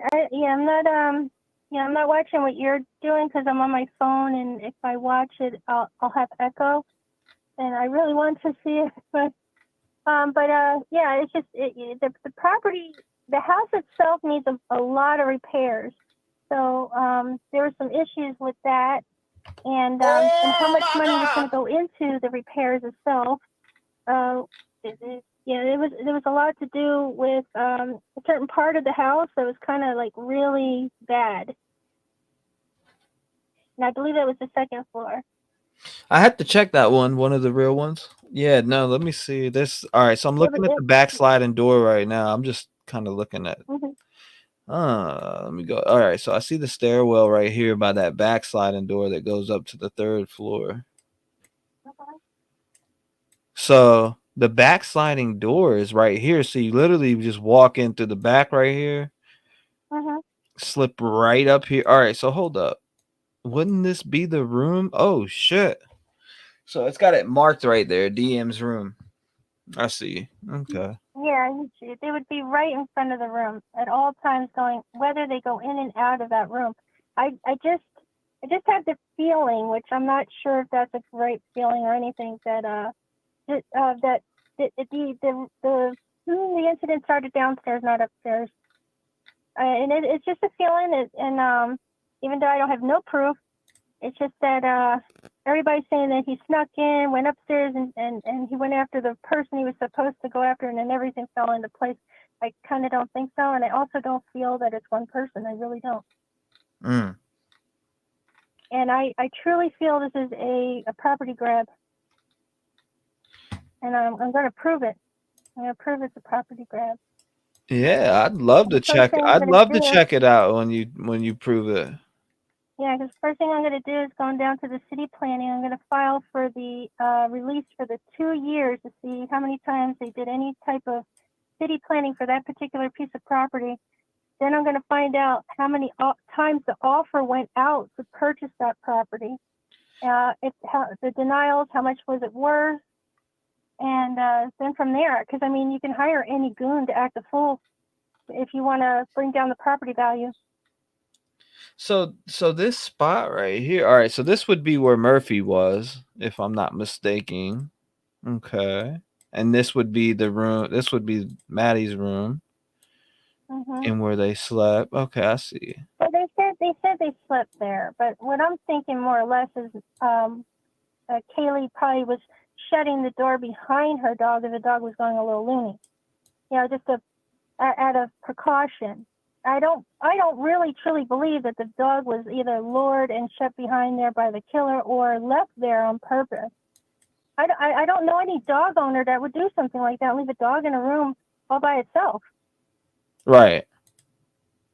Yeah, I don't see that happening.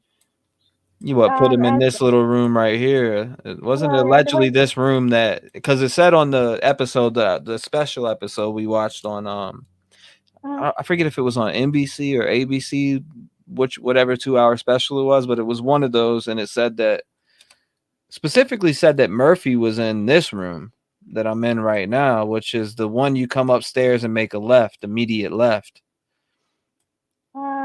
I think it's the immediate right. It's the one that has a sliding door upstairs. It has its own deck. So say if you came up the stairwell, there's a room on your left. That's the room, and they said that Murphy was locked in. If I'm facing it, it's on the right, and then the smaller room is on the left. And apparently, the two girls were sleeping together in the smaller room, in the smaller bed.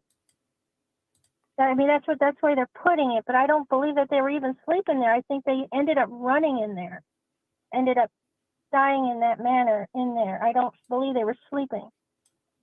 So this right here is the... It just looks like it because of the end result. Damn, this house is actually pretty nice too. Xana was found on the second floor. Okay, so yeah, but also the house that you're looking at, that's not even that particular house. That walkthrough is another house that's made like it. That's not the original photos of the inside of the house. People think that is. It's not. No, it's more like a model, but yeah, no, I figured that. To the house inside there, but there's a lot of damages that need to be worked on the walls, in the rooms. There's a lot of upkeep that they got to take down some walls and put it, redo the insulation. They have a lot of work to do on that house. Whose creation is this? The porch is falling apart. Yeah, I mean, really look at the pictures on the outside. Blood's running outside the house that easy. There's no insulation. They also had water leaks underneath the that bedroom into the next. That's why nobody was roommating in that next room down at the basement. And there's you would find reports with plumbing and what do you call it? Contractors for that place. I wonder if this is exactly how it looks, like just in general. This website, Kula, in the early hours. Okay, I was just reading a few things. All right, I see pricing, sign in. I guess they get paid to rebuild them. I don't know. Yeah, and there'll be something like quote reports or something like that with the local companies that they would hire in order to fix things. So that I would have to find out too. I mean, it's a lot of research, but it's definitely something worth looking into because just in case, I mean, we don't know, Brian still has the right to be innocent before proven guilty. We all should have that right. But that doesn't mean he is innocent. He could have been hired to do something and he has accomplices and he's wondering if they were arrested too, or we don't know what's going to happen until June, but I still really think it has something to do with the property. Yeah. I'd be interested to see what you find out on that for sure. Yeah, I'm getting ready to go look that up, but I don't know how to do all that online. I'm used to going by foot, doing things the old-fashioned way. So I was trying to do it all online, but that's not an easy task. But I know when I get there, I show my ID, they'll give me all that, the city planning. Partition to the house. There should be. I was also wondering why, a lot of channels, they don't even think of doing that. They're traveling there, some of them, and they don't even think about, hey, let's look into this property thing. let's interview the owner. Let's, you know, whatever. It doesn't matter what the owner says. We can look at the body language. No, but nobody's doing that. I hope I didn't get too deep. I was just hoping I was okay to talk to you about that. I just Yeah, no, you're welcome to talk about whatever you want to talk about. I'm fine with that. No big deal. Good vibes, photos. What is this? Like a slide or something? Okay. I don't know if it's photos that were on the wall or photos taken by the location. I'm gonna find where you're at because I shut my YouTube off when I've been watching the YouTube. So DM was able to see bushy eyebrows, but nothing about covered in blood or a knife. I mean, all right, so they're saying DM's. All right, so where was DM's bedroom? Down here on this stairs. So let's go down here. So it'd be right here. Let me see. I think this is it. I could be wrong. No, this is first bedroom on the first floor, right? Okay, so I'm at the wrong spot. It would be over here.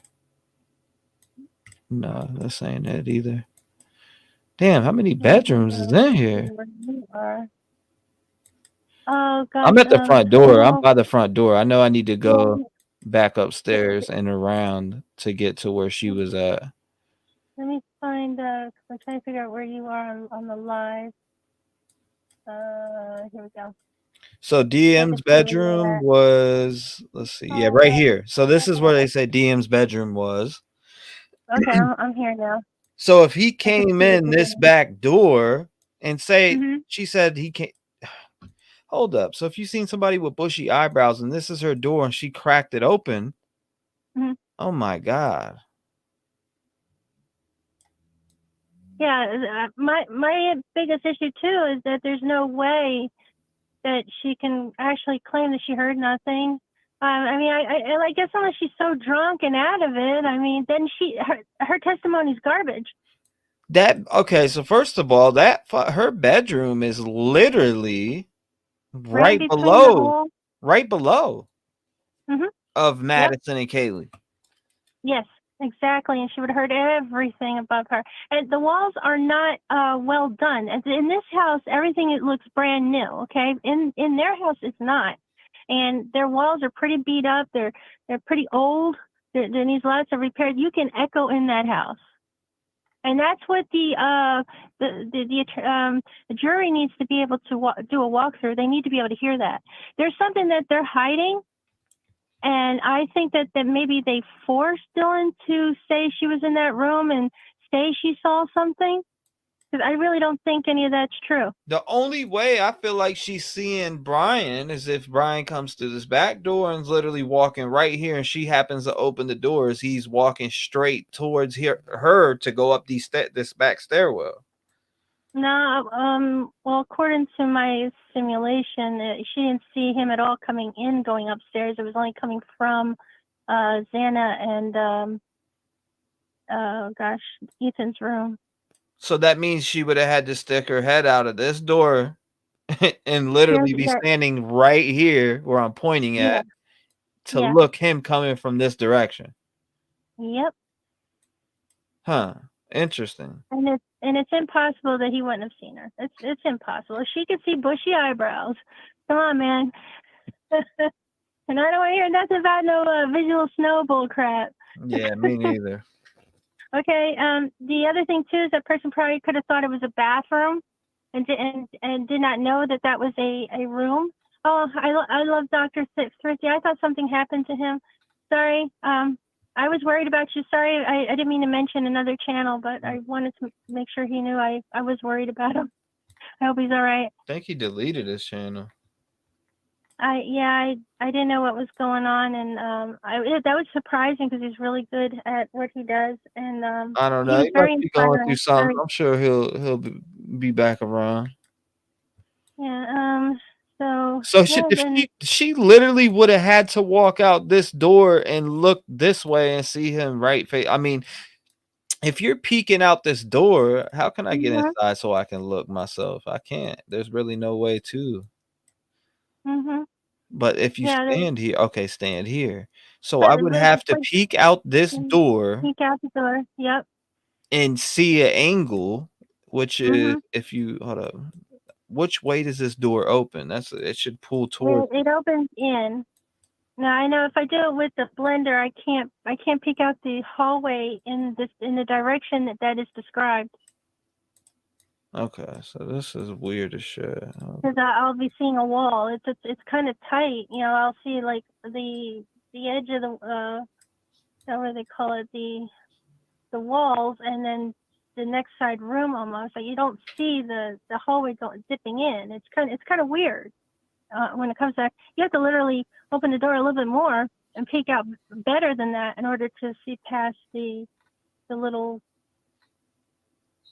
to that doorway area where the steps down. Yeah, in PCA, she only saw him leave. You're right, though, T-REV. I'm just thinking, I'm looking at this angle, and I'm like, she would literally have to walk pretty much out this door right here and look him dead in the eye. Now, if this isn't the exact build, then I would need to see the exact build. Yeah, there's no way jurors would have to go in here, I feel like, in my opinion, to get a look at this, to get a look at her statement and see how that looks. You know, I don't know. Yeah, but they want to schedule a demolition by June. Yeah. And they're getting the approval as we speak. Like I said, there's something they wanted about this land. There's something going on. That's just my feeling. That's my take. I'm not saying that I'm right. You know, I could just be, you know, conspiracy deep diving and going down a rabbit hole and all kinds of crap. But it's a feeling I have inside that this is more about property, more about real estate. Yeah, she would literally have to peek out of this little spot right here to see him coming from this direction. So he would walk this way. Xana was found on the floor of the bedroom. Now, that's probably not the direct spot she was found. Maybe it was connecting hallway. Well, yeah.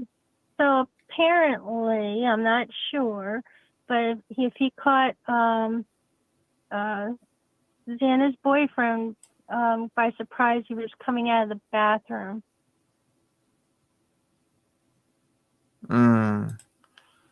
Let's see. He wasn't in the bedroom at the time. God, it smells like dirty dick in here. At least that's what I don't know. I'm looking at Heaven's a clue. Okay, so hold up. All right, so that kind of does give me an angle right there. Let me look at that again. Boom. Okay, so there is this little ridge in this door. Okay, I see.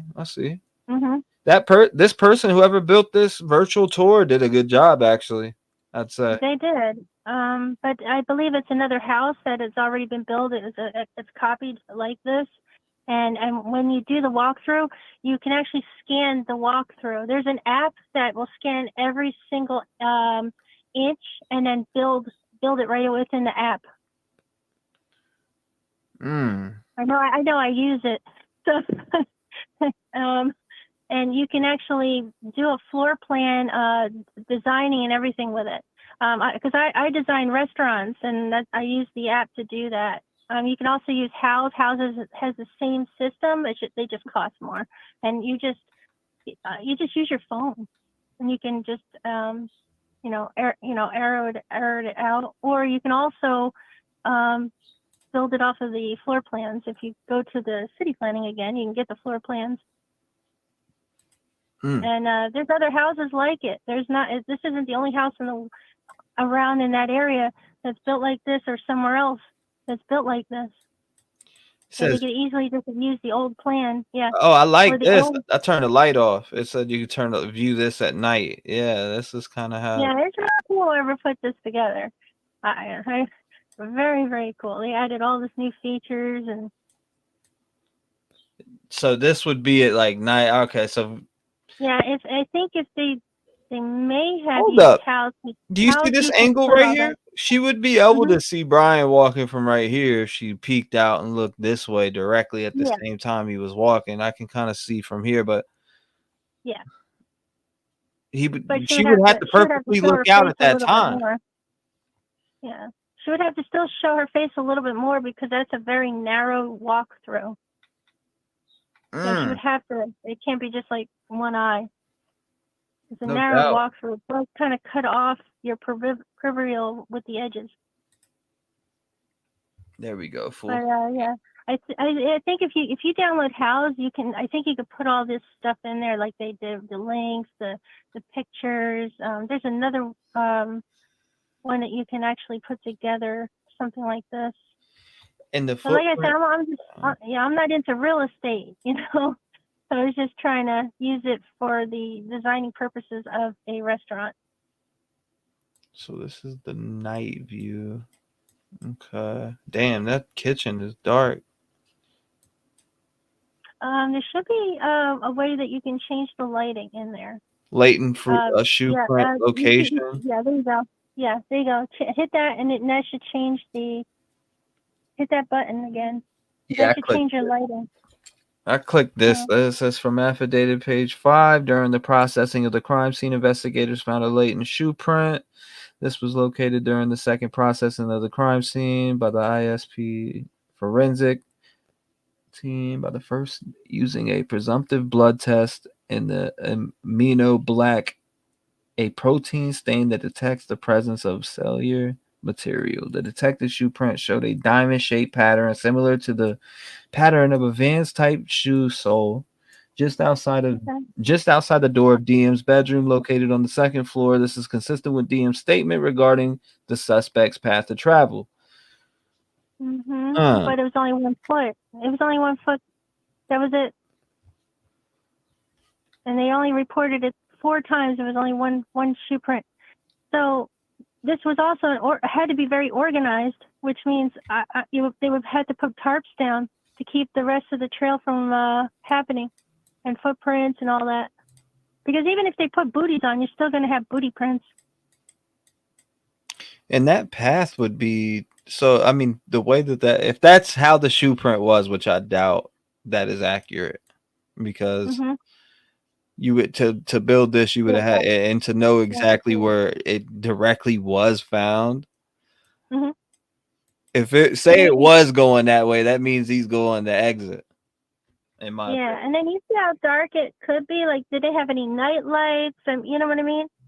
I mean, if it's dark, how you seeing the color of the person's skin? If that's not mentioned, how do you know it's bushy eyebrows? Most men do have bushy eyebrows. Am I wrong?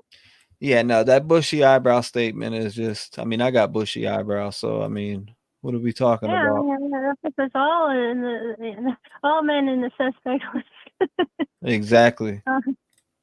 Yeah, but like I said, that the testimony was way too easy. It was way too, like crying wolf type of testimony. Like somebody's lying about somebody doing something to them, and they just describe, oh, it was a black guy. We're all in black. Excuse me if anybody got upset with me saying that. I'm a bookmark this. Yeah. Yeah. So the house, basically, they want to tear it down for a reason. It's not just because of what happened. There's a reason for the tear down. It's definitely not an open and shut case. I don't know. I want to see what evidence. I'll tell you what, it'll be open and shut if his DNA is under their fingernails. That's gonna be hard. That's gonna be hard. That's gonna be hard to contest if his DNA is physically under the victim's fingernails, or that's gonna be pretty much, to me, it'd be open and shut. But well, I'm hoping to get something under their nails. It was a fight. They got to have something. And if they were covered up, and I'm telling you, no one footprint, it was a paid hit. Sorry. Right. Yeah, it's a professional thing.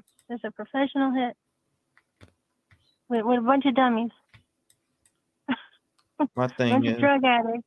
My thing would be like, why would these kids be the professional hits fucking target? Only if That'd it's be my if I'm argument. right about the property. Yeah, if only if I'm right about the property and wanting to obtain that property. If I'm right, I got a case for that. I can definitely open up that type of case. Confirmed intruder's entry and exit point. The male walked towards the back sliding glass door. DM locked herself in the room after seeing the male. DM did not state that she recognized male. This leads investigators to believe that the murderer left the scene. Well, we're gonna find out because number one, they're gonna be like, well, you didn't call police. I mean, are you kidding me? There's a fight right there, in Xana's room. Are you joking with me? That you heard nothing. He literally went to sleep. Come on now. VK did what? VK did it on his own as a thrill kill and to try to be like other But films. yeah, but you see how the walkway is, right? And then the wall sticking out like that. That's why I said you would have to kind of open the door more to see past all that. You would have to. How'd you do that? What do you mean? How'd you do what? When you're peeking out of a door, it's another thing. You could probably test that out in your place. I don't know, but you can kind of see if you peek it out too small, what's going to shine around, what's going to be around your eyes, and then if you peek it out a little bit more, and how much more you can see, because you see the walkthrough, and then you see the wall right over here on both sides. Mm-hmm. So you don't peek out enough, you're not going to see nothing. I feel like I don't know from the one angle I had a good peak point. I feel like where was it at? No doubt, but You'd be able to see like right here, but if it's dark, you're not seeing eyebrows. You see before you get to the kitchen, you see how the doorway is, and you see the whole corner before you're getting in. That's what would be in your peripheral view. I'm sorry, I have a speech impediment. That's so okay. You have to peek out the door at a good angle, because you also have the door, what do they call those sides on the door, on the wall? What do they call it? Baseboards in the way. I agree with what she said. The model isn't 100% accurate, so view Yeah, it's not 100%. DM room isn't on point. Caller did make a great point about jurors need to go into the house and experience sounds, and that's what I said earlier on my video that I dropped, and that's what I'm saying now. They need to be able to go into this house. They tear it down. I feel like it could harm the If they tear it down, it's because they're hiding something that will definitely ruin the case. They're hiding something. They don't want the walkthrough. And so so we're definitely putting in petitions for that. I'm quite certain that his attorney is going to put in petitions for that to keep that house from going down. Kitchen photo. Yeah, so I guess once I get this information with the city planning and because number one, I know investors and real estate agents, they don't make a purchase unless they know they're going to make a sale, or if they're going to make money from that purchase, and that purchase is worth it, because if they're going to spend 10 grand, they want to make 20 grand. You understand? Right. Mm-hmm. So what can this property do for the school? It is a whole lot of. See, my thing about this shoe print, though, my thing about this latent shoe print, right? So let's jump into the latent shoe print. Okay. Friends already been in the fucking house before the police got there, so it's like that shoe print could be your friends. Mm-hmm. You know what I'm saying? So that right there for me, you can debunk the shoe print easily, and I'm sure they will talk about that shoe print. Yeah, because they were all through the house before the authorities even got there. Exactly. And that's the thing that I'm getting at. Did they have something that they didn't want police to find? Maybe they had some weed or, whatever they didn't want them to find, Yeah, well, get rid of this shit. Grab this because the police are going to be all up in here. Grab. Maybe they have one of them type of moments. The girls had ample amount of time to clear out the house of things they didn't want to get busted with. Mm-hmm. They had plenty of time. And then when they called their friends first, because they're working out their alibi, seeing what flies, what doesn't fly. I agree that 3D rendering isn't going to cut it. I agree. Yeah. You have to actually go in there and feel it. Mm-hmm. And you also you got to see how the porch is. I mean, the porch is a mess. This one looks nice. It looks all nice and strong. Oh, and that porch is a mess. That porch needs to be rebuilt. It's falling apart. It's probably weak. Huh. You could tell they don't even enjoy that porch up there at all. They don't. You don't see them putting some lounge chairs up and enjoying that top porch. I know I would if I had that room. Mm-hmm. No, I don't see nothing pretty. No plants, nothing. Come on, they're girls. Maybe so. I'll be having some jingles. Okay, some pretty things hanging up. I'll be enjoying the top porch right there. Ain't no doubt. Okay. Oh, I'm so sorry. I feel like I'm pushing my views and whatnot. I am so sorry. That's cool. Huh? I just think people just need to look, instead of like. I also put this out too, just like you saying what you're saying. I say this to people: wait until you see wait until they unfold their hand on evidence. Like, people don't think about the possible skin under fingernails and hands and DNA. If there is a struggle, genuinely a struggle, and they weren't assassinated without being able to touch them or whatever, you get what I'm saying? If there was a genuine struggle and they were able to grab him, then his DNA will be under their hands or somewhere on them. And if it's on 2, 1, 3, 4, all 4 of them, he's cooked in my book. Oh yeah, most definitely. I just still don't think he was by himself. I really don't. Come on, that's 9 minutes, man. I don't think he's that skilled. Well, 9 minutes. Let's narrow it down to 8 minutes, including the ride that they got going on. That's what the other 3D animation was about. I called it Driving Miss Daisy. At least that's what I wanted to call it, but my partner didn't. Okay, so just driving erratically, like a lost puppy, and then having on the map where you're one side at 332 or 335 to be all the way on the other side only like 5 minutes later or 8 minutes, and that's nonstop. That's like you literally can't be stopping at any lights, stop signs, nothing to get there exactly 8 minutes. Hold on. And I'm looking at it, it's 8 minutes. They got it all set up down to 8 minutes. The 8 minutes of death and 8 minutes of driving. Let me see. You would think it's 9. It's 8. And 8 is 8. Some type of code word. And that actually brings you to a conspiracy theory. Sorry. Yeah, I mean, it happens. There's a lot of people that got a conspiracy theory with it. I've seen a lot of them. Yeah, I'm trying to not do that. Like, I'm trying to look at it in a factual point of view. I didn't get an email. Who said they sent the email? I didn't get one. I didn't get an email. Shoe print could be a red herring. Right. Too small. Print size is 9. BK is 13. Shoe print could be anyone's. Yeah, it could be any of the friends, anybody that walked through there. Brooke, you putting a lot of joy in that size 13. Oh my God.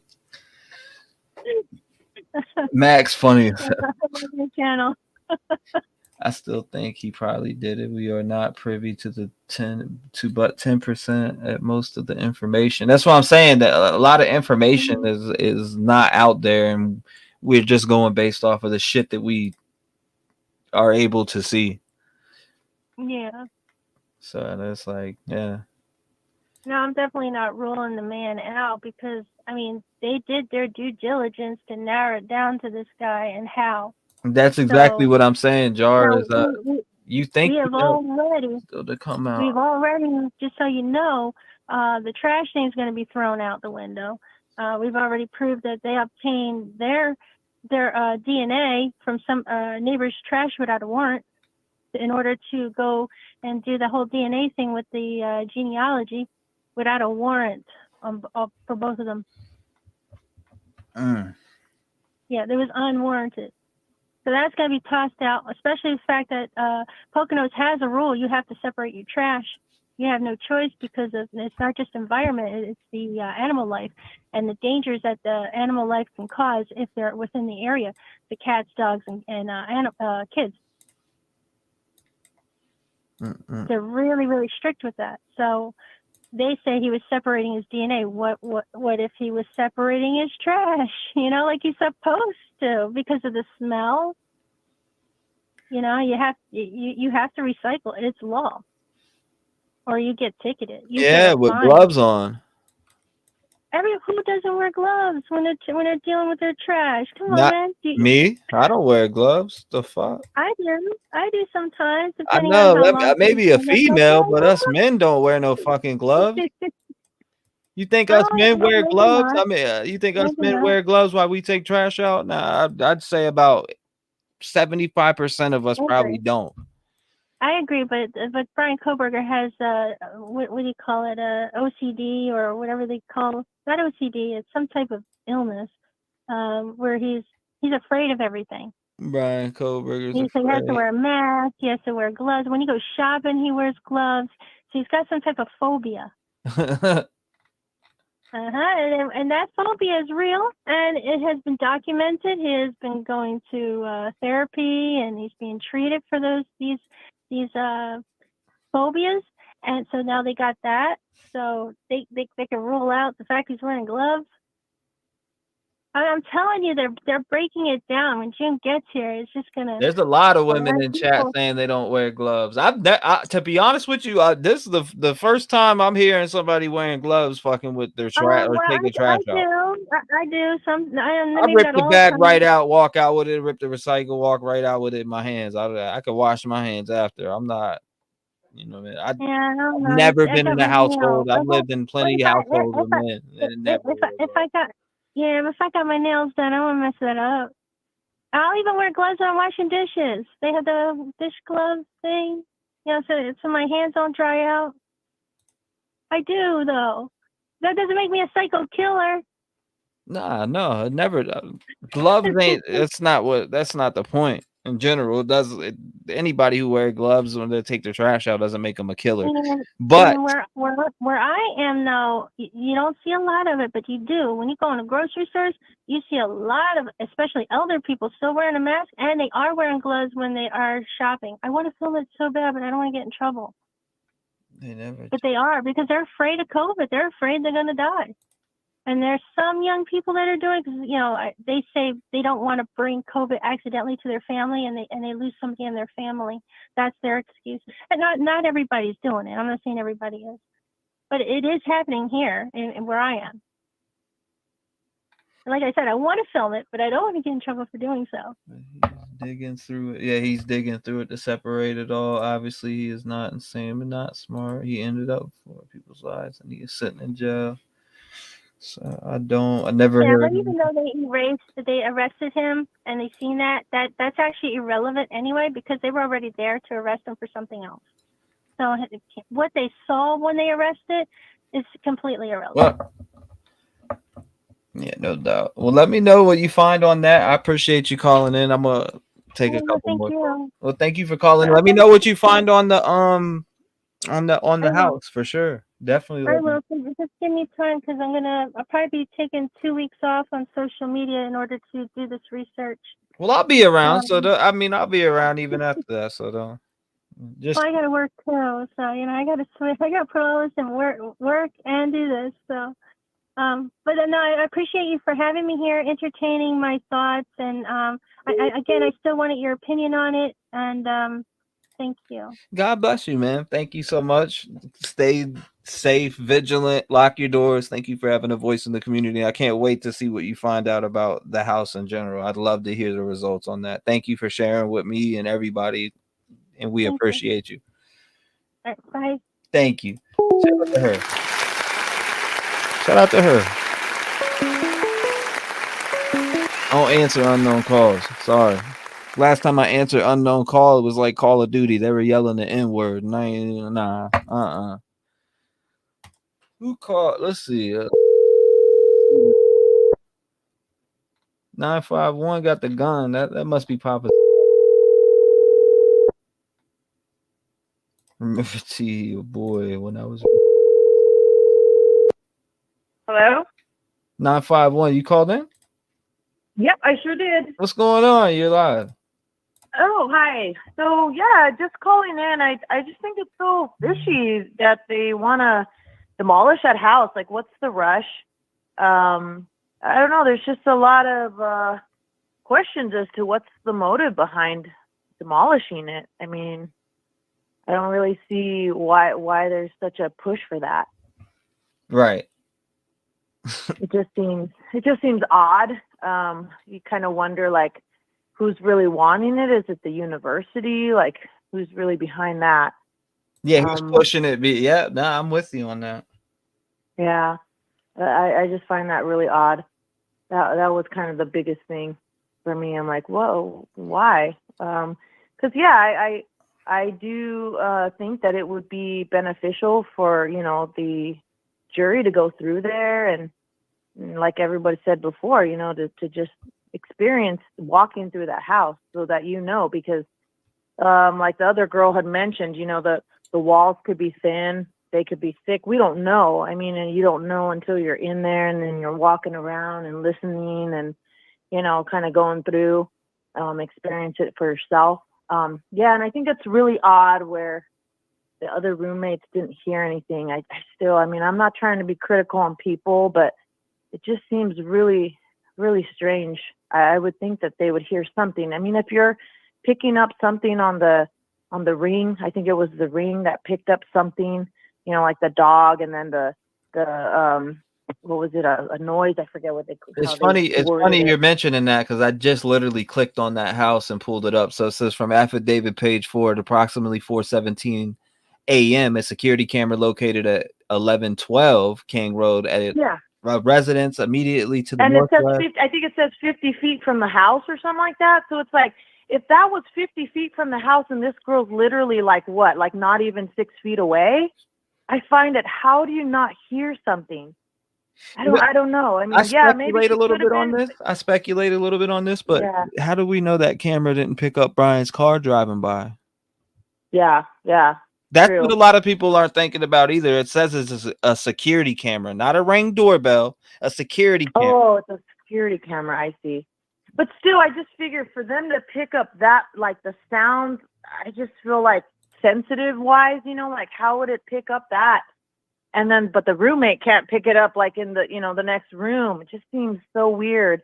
Again, I'm not trying to put her under the bus or whatever, but it just seems, I don't know. It just seems weird to me. Like, because I feel like at night, well, yeah, maybe being a party town, you're gonna maybe hear things or not hear things or disregard things.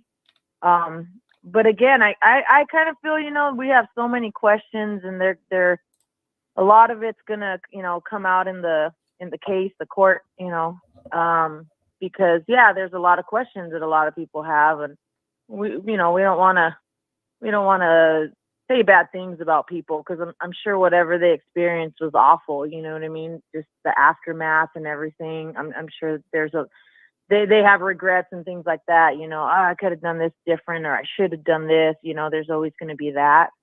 I don't know. I mean, and I know people have said, oh, they've got to be involved. And I heard the other lady about all the, controversy there, things that are with the police department, stuff like that. That is interesting. I mean, I started kind of looking stuff up too, to see like, what kind of, drugs and things that are going on, over there. But again, I mean, you don't know what's happening unless you live in that town. It's different for everyone else on the outside looking in, no, just too many questions with this, with this case. It's mind boggling, really. Definitely is. Yeah. There's a lot of questions with this case. That's why we're waiting for those the full facts to surface, the tests from all the evidence, or whatever you want to call it, everything that they collected off of him, from his apartment all the way to his car, all the way from his parents' house. What did they collect? Is there any evidence that victims' blood is on any of the clothing they collected. Is those are important things that we don't know about, and we know that testing all these things takes time. So you know damn well they're doing that. So that's a lot of things that people overlook, and they seem to look at everything else that could possibly be, you know, free Brian in a way. But we also got to look at the things that would bury him too, which would be, I've mentioned it probably 20 times already, but it's going to be the skin under fingernails or his DNA on the victims in general. That just right there would bury him. Because you just think having a, you know, an fighting or whatever, depending on whatever happened, you know, 4 people, I mean, to not have any kind of DNA, I just feel like nowadays there's just too much technology to not have your DNA in that place. If you did that to 4 people, it's almost, I just feel like it's impossible. You know, they have the Golden State Killer, you know, I mean, that guy evaded police for, you know, what was it, 40 some years, but they didn't have the technology they do now. They don't have the cameras they do now. They don't have like all this, like where we know where everybody is at. I mean, your phone, there's so much information on there. And I mean, I know people say, you know, you can put it on the airplane mode and whatnot, but I feel like there's still got to be something ology. I feel like, you know, they would have to know, you know, something about him being in that area. And I did see the you know, Drip Drop, you know, his video about, you know, the being the DoorDash. I mean, I don't know, maybe, but it just seems too much. But I just even thought too, like, for them to have a DoorDash order at the same time that he could either have been in the house waiting for them or when it supposedly was happening, I just find that so, it's just like, how could the perfect storm, like, come on, there's just too many things, you know? Yeah. I don't know, it's interesting, but this case digs at me. yeah, no, for sure. And I've been watching your other cases. I mean, I think it's great, you know, that they've found other kids and stuff, you know. Social media really helps. Getting the word out there really helps. You know, because I'm sure that those parents, what they were going through, I just couldn't even imagine. But yeah, I feel like, you know, I like your show, watching it and stuff, and there's a lot of good stuff that you put out on there. They actually did just have a case recently in California, a missing girl, and they found her. I'm like, oh, thank God. Yeah, we had Chelsea Wiley, we had Aaliyah Whitehead, Scotty Moore, all of them found That one was alive. weird, though. That one was weird with that poor boy in that shirt. There's so much behind that. I was like, what? Too many questions. Absolutely. Yeah, what's going on over there? Yeah. Hopefully that kid's safe, too, you know. You never know sometimes, too, you know. Some parents are not the best parents, so. No doubt. I dealt with that. Yeah, it's really scary. So hopefully that boy, you know, gets the help and stuff that he needs, and hopefully he's got a good home. If not, and hopefully someone's stepping in to make sure that happens. Let's see. If we have doubts about the police having enough evidence, realize that may be exactly what they want Brian's defense to think they got him. Huh. I don't know. And I also thought too, like, could it really just be just him? It seems, I don't know. Again, it just seems like all these things just fit so into place for him. Like, yeah, because you think about it, how could, even being a big guy, maybe, I don't know, him training and whatnot, you know, you just wonder, yeah, how would he be able to, but again, like they're saying, if you stab someone, I could see, yeah, and if you're stabbing people in vital organs, that they just go down quick, I could see that. But at the same time, you're still like 4 people. I don't know.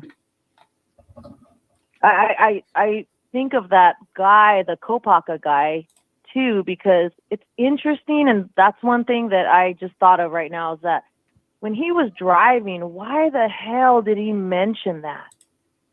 Oh, well, we're coming from like Washington State. And then, oh, yeah, there's like some shooting over there. Why would he be mentioning that? That's what got me. I'm like, why would he mention that guy? Or what was going on in Washington while he's driving to Pennsylvania? It's so odd. That got me. I was like, what? No doubt. That seems kind of weird. And then, and then what I've heard on other people's videos is, you can call and say, oh, somebody's going crazy over here, you need to check it out, and law enforcement shows up, and then it turns into something deadly. I mean, that could happen, it happens, I'm sure. Who knows, maybe that's what could have happened there. Could have even set him up. I mean, who knows? It's like, yeah, and we have so many questions and not enough answers. Yeah, it's just the beginning. It's just the beginning still, though, really. And it's the time of waiting and just sitting there. It feels the 3 months feels like 2 years alone. And then once we get past this part, it's going to take a while to get the trial. Then we're going to, it's going to be a long ride from there. Right. And then it's interesting too, even that, the parents of like Maddie and Xana, that, they're into like drugs, and they've been like in trouble with the law quite a bit. So that's another interesting point there too. It's like, whoa. No doubt. That's just like, dang. Again, how would it be that like two kids that like live together, that their parents, are in the same state and having so much run-ins with the law due to drugs and I think they were saying that the mom, I think Xana's mom was selling or at one point, I don't know, but it's just, who knows? There's so many different possibilities, and I don't know. Definitely a lot to think about. Most definitely. But what that girl was bringing up was interesting about the house. Because even just looking at it on the outside, like when the police, it was that one police cam video when they went to the house for the noise disturbance during the day. I mean, the outside does look kind of run down, that balcony and stuff. I don't know. But again, you don't know what it looks like on inside, but there's some interesting points that she brought up. I thought that was interesting. So Pullman law enforcement is still investigating the Kopaka incident. Yeah. I just thought it was weird that he mentioned it. Like, why the hell would he mention it? The cop stopping him, and then he's mentioning that's happening. And then, you kind of wonder, like, yeah, I mean, that guy was ex-military. Maybe he could have gotten the knife from that guy. You never know. Like, it just seems so strange. Like, of all the things that he would have mentioned to the cop, why would he say that? Why would he mention that? So, I don't know. And apparently, I think he didn't live that far from him. So. Yeah, I heard a bunch of shit. I'm waiting for those facts to drive, though. Yeah, those facts need to take it all. I mean, there's tons of speculation on this shit. I've heard some of the craziest shit. You wouldn't even stuff you probably haven't even heard. I've heard some crazy shit. Yeah, and I'm just waiting. I'm waiting for like physical evidence. You know what I mean? I want that physical evidence to come out, and that way people can really. And then to really hear the roommate side of things, like what did she, see, and what was really going on? Was she really under the influence? Because that is another thing that's going to be, in question, I'm sure. Was she intoxicated? Was she, under the influence of drugs? Like, I mean, that's gonna really mess with your time and your like what things that maybe she did or didn't hear. I don't know, but yeah, I mean it depends. If someone's intoxicated and they may not even just know what's really going on or what time it is, or so. But much, but Well, I just wanted to like call in and say, yeah, you know, that getting rid of the house, I don't understand who's behind wanting to demolish it. I mean, I just feel, yeah, this whole incident has really brought the town down, I'm sure. But at the same time, it's like, I think everybody would want to really get to the bottom of things. And if you're going to demolish a house, you're going to demolish all that evidence. I mean, you know, like in cases, they exhume a body sometimes to see what new technology or tests that we can do on a body, you know, when we exhume it that we didn't find before. Whereas like if they demolish the house and there's nothing to go back to, then, you know, what are they going to have, you know? I don't know. So that's the only thing that's interesting to me. I wonder which parents are the ones, because I heard there's a couple parents that were on board and a couple that weren't, and I could guess off the top. Steve Gonsalves and his wife probably are the ones one of the ones don't want it down. I could be wrong. Right. Yeah. You never know. I mean, maybe in one aspect, one parent's the one I'd just like be done with it and move on, but I don't know. I wouldn't see that. I don't know. You kind of wonder, yeah, what's the rationale behind it? Like, why would you want them to demolish it? Is it, you know, is it bothering you, or is it just, you know, because I would think anybody would want to preserve, you know, evidence. No doubt. That would be in there, but anyhow, yeah. So. I appreciate you calling in. Thank you for having a voice in the community. No problem. And hopefully I hear from you again. Yeah, I'll definitely have to call in again. I do sometimes put your, you know, if you're on during the day while I'm working and typing away, but otherwise, yeah. I listen here and there, so try to catch you when you're on. And yeah, so thanks for having me on, and you have a good night. You too, ma'am. Thank you so much. And thank you so much. Appreciate you for having a voice in the community. God bless you. Have a good night. Lock your doors. You know what time it is. I'll hear from you next time. Thank you. Shout out to her, man. If you want to call in, 219-885-9693, drop them thoughts. Let's hear it. I see it. I see him ringing. Hold up. Who's that? Whoa. Jeff says, I think it's amazing police work when you have a murderer that slips in the middle of the night and is solidly connected by trash of an older man in Pennsylvania. I'm sure Brian was like, shit. Oh my God. Well, I was going to answer it, but what happened there? Something unfolded. 720, you on the flow. What's going on? You live. How you doing? This is Subconscious Mouth. What's going on, man? Am I on? Yeah, nah, you on. Oh, okay. Yeah, I would just first of all, I just wanted to say that it's glad to hear that a lot of people who are commenting and calling into the show are actually you know, thinking for themselves instead of just believing every single thing that's being put out there. Right, exactly. That's what it's about. That's what I try to preach to everybody. Come up with your own conclusion. Don't follow what I think. Don't follow what other people think. Follow what your heart says.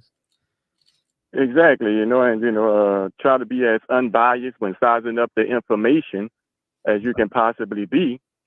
But it's very good to hear that, you know, other channels that I hear, they're either on one side, it's like all Kohberger is innocent, or all the police are just 100% on point. And, you know, there's not a lot of middle ground. But I agree with what you said about we do need to wait till more information comes out. And I try to tell other people this all the time on my channel and stuff, because I talk about the case a lot. Going to different details as to what happened in the specifics of the case on my channel. And I always try to say, you know, I don't know exactly what is or what isn't right now. But like I said last time when I called, I do feel as though, I mean, if we really going to get down to it, now a lot of these things don't add up. They got a lot of loose ends that need to be tied. There are a lot of gaping holes in a lot of the things that's been put out thus far. So I think people shouldn't just be waiting to see what the police have, because, all right, people say, well, we don't know what the police have. To me, right there, you have a biasness towards the police. If you're waiting to see what the police have, I would just say, I want to hear what the information that comes out. right? It's like when you hear somebody say you're playing a game not to lose versus playing a game to win. It sounds like the same thing when I say I'm just waiting for the information to come out, because people say, well, you're waiting for the police to put the information out. But if you're waiting to see what the police have, you're kind of rooting or hoping that the police put something else out to make it make sense. I just want to hear what they got to say, and I want to decide if it makes sense or not. Even when you said, like, for example, the DNA, you say maybe they might have some extra DNA evidence. Depending on what kind of DNA evidence they have, I'm going to still be skeptical. If it's just like a strand of hair or something that minor, look, all these other things can't continue to go unanswered and have gaping holes in them, and then you find a strand of hair and then expect me to just go along with the whole story that's still not making sense. I don't know if I mentioned this the last time that I called. Did I mention the videos that I made about the sheath called The Mystery Behind the Knife Sheath? Yeah, you mentioned all your videos. Okay, yeah. Because, you know, that's the biggest piece of evidence thus far as people are concerned, the knife sheath and the strand of DNA that's supposedly on it. But like I said, there's not a person in the affidavit who can definitively even say that they saw the knife sheath. Even people who were literally in the room where the knife sheath was supposed to be. He's still saying he heard about it. And that's supposed to be DNA type of evidence. Speaking of DNA, I mean, they got so many things that, for example, let me ask you this. How did they get on Brian Kohberger's trail in the first place? Security guard. With the car situation? Security guard going around and seeing that drunk. Yep. That's exactly how they got onto him in the first place. And that would happen on November 29th. Yeah. Let me ask you this also. Do you remember, this is after the affidavit came out, news people, major YouTubers, they start talking about how they did a genealogy DNA test and they matched it to Brian Kohberger's DNA, and that's how they got on his trail. They created a story for the police. Now, the police, in their affidavit, in their unsealed search warrant, they didn't say anything about doing a genealogy DNA test and matching that genealogy DNA test to the speck of DNA that was found on the knife sheath. That was all media created. They filled in a gaping hole for the police that the police didn't even say they did. Right? They say that they went to Kohberger's parents' house and got the DNA out of his. Yeah. So just stuff like that, you know. And a lot of people was running with the gene, and I made a video about that. How y'all just gonna believe that a genealogy DNA test was done matching it to the supposed DNA speck of DNA that was on a knife sheath, and law enforcement didn't even say anything about it? That's people who is already biased in looking at it. They're trying to fill in holes for the police. They're trying to make Dylan's story make sense, or she was frozen, and maybe she had the story about Dylan passing out when the police already said that Dylan thought that one of the roommates on the second floor was passed out. Mm-hmm. I mean, look, when you get down to it, I don't try to make any of this make sense. It should just let it make sense. If it makes sense already, you don't have to fill in holes. You don't have to try to piece all this together. If it already makes sense, it will already make sense. And thus far, there's a lot of it that doesn't. Even Brian Kohberger glove situation. I'm asking myself, this was a month and a half later when he got arrested. He was literally across the country. Did he start deciding to wear gloves once he was literally across the country? I mean, I would think that right after it, he would want to wear gloves. Was he wearing gloves to school when he was teaching? Did he wear gloves to the doctor's appointment? I mean, why would you wait a month and a half later to you literally thousands of miles away from the crime scene to start wearing gloves all of a sudden? Mm-hmm. If he dropped trash in a neighbor's bin, why didn't law enforcement collect that? Because they say they still couldn't collect his DNA evidence from the trash they collected from his parents' house, so that's why they got his dad's instead of his. I have a question for you. What you gonna say if they come out and it's fuck what the police say, right? I want to know what the forensics are going to tell me. What are they going to get skin cells from under the victim's hands, or you know what I'm saying? Like, are they going to have Brian Kohberger skin cells under their fingernails? What if that comes out to be true? What would be your stance after that? Oh, if they get his skin cells, I mean, hey, like you say, that's pretty hardcore evidence right there.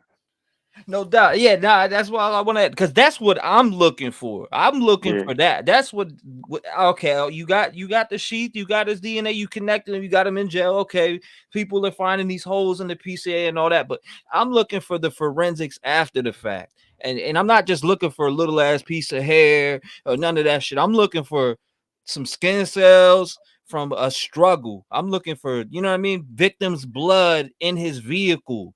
Shit like that, or on his clothing. That's what would just stand out to me and be able to put all the conspiracies to sleep. Because if his skin cells are under their hands, then it just shows that they were in a struggle with Brian Kohberger. No, I agree with you. And like you said, if their blood is on some of his clothing and stuff like that, you know, that's a more like substantial, like, okay, you know, I think they got his guy.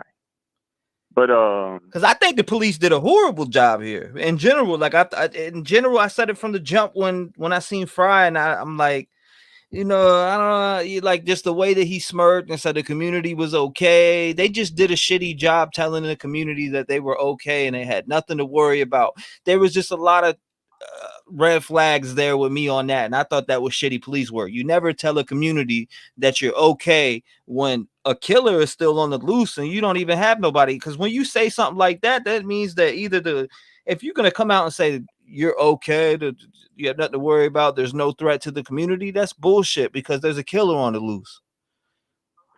Yeah, and I think they probably said that to try to get more heat off of them, because they know, like, if they got a killer on the loose, they staff 4 people up in the middle of the night. You know, everybody's going to panic if there's going to be a lot of. Look, I'm not telling you I agree with what they done. Fact. I'm just saying they probably try to do that to try to get some pressure off of their back.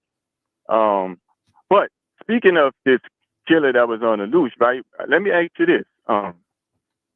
According to what law enforcement said, you had an eyewitness who was probably within a foot of Brian Kohberger because their hallway is so small. She was able to say how tall he was, supposedly, see his eyebrows. Kohberger got some very piercing eyes, so if you can see his eyebrows, you must have saw his eyes. You was able to say what type of build. You would say what type of build he have. That means they had a description of an eyewitness, one who was within about a foot of him. Why? And they say for like a month they had no idea who the suspect is. Why do you think they didn't release a description if they had one? They want from somebody who was a foot from away from the person that did it. I agree. You know, that's what I'm asking. So, yeah, and I know some people would say, well, they probably didn't want to alert him and scare him off. He might have gone on a run. But my rebuttal to that is, okay, if you felt that was the case, why would you release the vehicle you felt he was driving? If that would make him go on a run too if he felt like he was on to him because you're describing the vehicle he was in. So I don't think that one could say that the reason why they didn't release a description of the suspect is because they was fearful that he would run off and then release the vehicle that you say he was driving in. So that's a question people need to ask, because that was the whole thing. We don't have a suspect in mind. We don't have a suspect in mind. This is going on for like a month. And you telling me the whole time you literally had a description of the suspect from day one? Like, what's going on with that? Another thing, people are representing the house possibly being did they actually make a decision to officially demolish the house? Is it official? They're heading for it. They're trying to demolish that joint by June. Okay. That's which is ridiculous in my standpoint. Like, I think that's just ridiculous.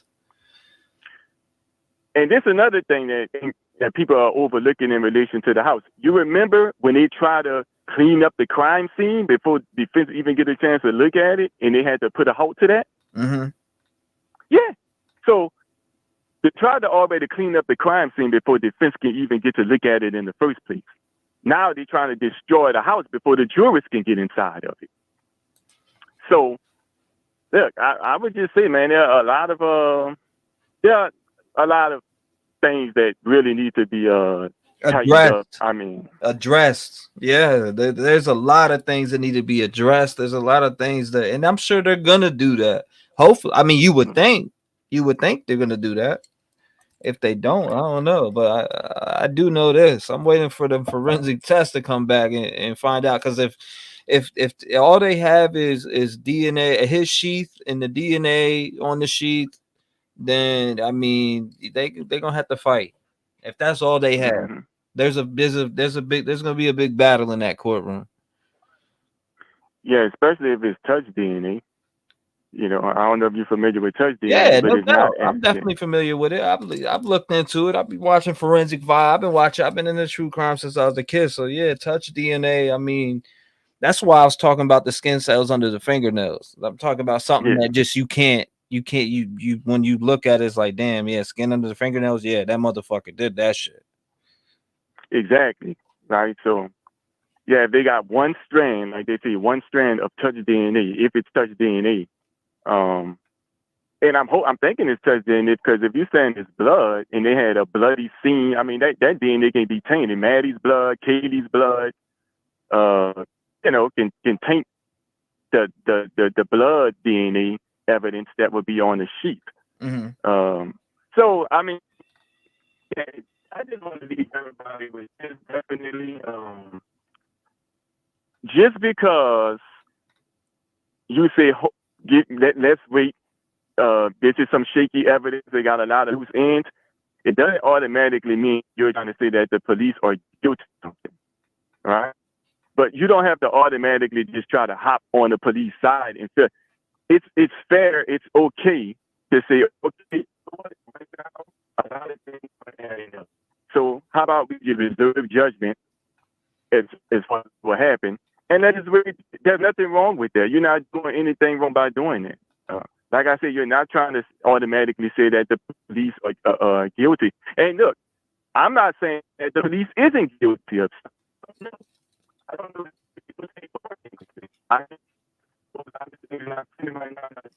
I think you breaking up a little bit.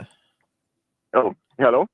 Yeah, you was breaking up hard. I couldn't hear anything you said right there for the last. Oh, okay. You good though. You're good now. Okay, well, what I wanted to say was it's okay to say, you know what, a lot of things aren't adding up right now. So what we need to do is just sit here and wait to get more information. If you do that, it doesn't mean that you're automatically saying that law enforcement are guilty of something. All right? Law enforcement been fucking up since the start. They left them vehicles on the lot for like 2 weeks. Those were supposed to be removed within the first couple days. Damn near. I mean, I don't know if you peeped that. Them vehicles, they should have had that shit removed. They had the vehicles on the lot 2-3 weeks later. Like they should have been removed from the scene. Yeah, I remember that being talked about. And another thing, I don't want people to be hesitant to say, you know what, something fishy is going on with law enforcement. Just call it like you see it. Like if you feel like something fishy is going on, hey, law enforcement are human beings just like the rest of us. They're capable of being honest.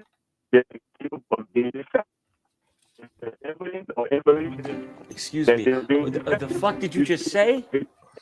If evidence is showing that they are on the up and up and everything is good, shouldn't be afraid to say that. But right now, just in my opinion, I don't think I can poke. If anybody really wanted to have a conversation, and I'm trying to get that done with some YouTubers, I can poke big gaping holes in every piece of evidence that people are using to say that he's automatically guilty thus far. And I'm not even saying that he's guilty or innocent. But what we have right now, I don't think that there's no way that you can just definitively say this is the guy. And I think when people say it, it's strictly because law enforcement arrested him. But hey, what evidence, what information do you have that they put out that can substantially prove that this guy is? Because just like you don't want Brian Kohberger to get away with this, what if he's innocent and the guy who did it is still out there? That's why you need to make sure this is the guy. Yeah, no doubt. Seal that. You got to seal. You got to make sure that that's the guy. Yeah, I agree with that 100%. I understand that this is such a heinous act that when the people in the society that we live in, law enforcement, who are typically said to be the good guys, but they say, hey, we have the bad guy that did something. For the most part, people just jump on board. But look, if let things show that this guy is guilty, so the actual perpetrator won't be out there, and let things show that this guy is really guilty, if he is, just in case. If law enforcement is covering something, how big would that be? They need to still be held accountable too. So you don't want to let Kohberger off the hook. You don't want to let the real killer off the hook if it's not Kohberger, and you don't want to let law enforcement off the hook if they got some shady business. That's why the information needs to just be judged down the middle. Don't lean towards no side. Let the information tell you what it is.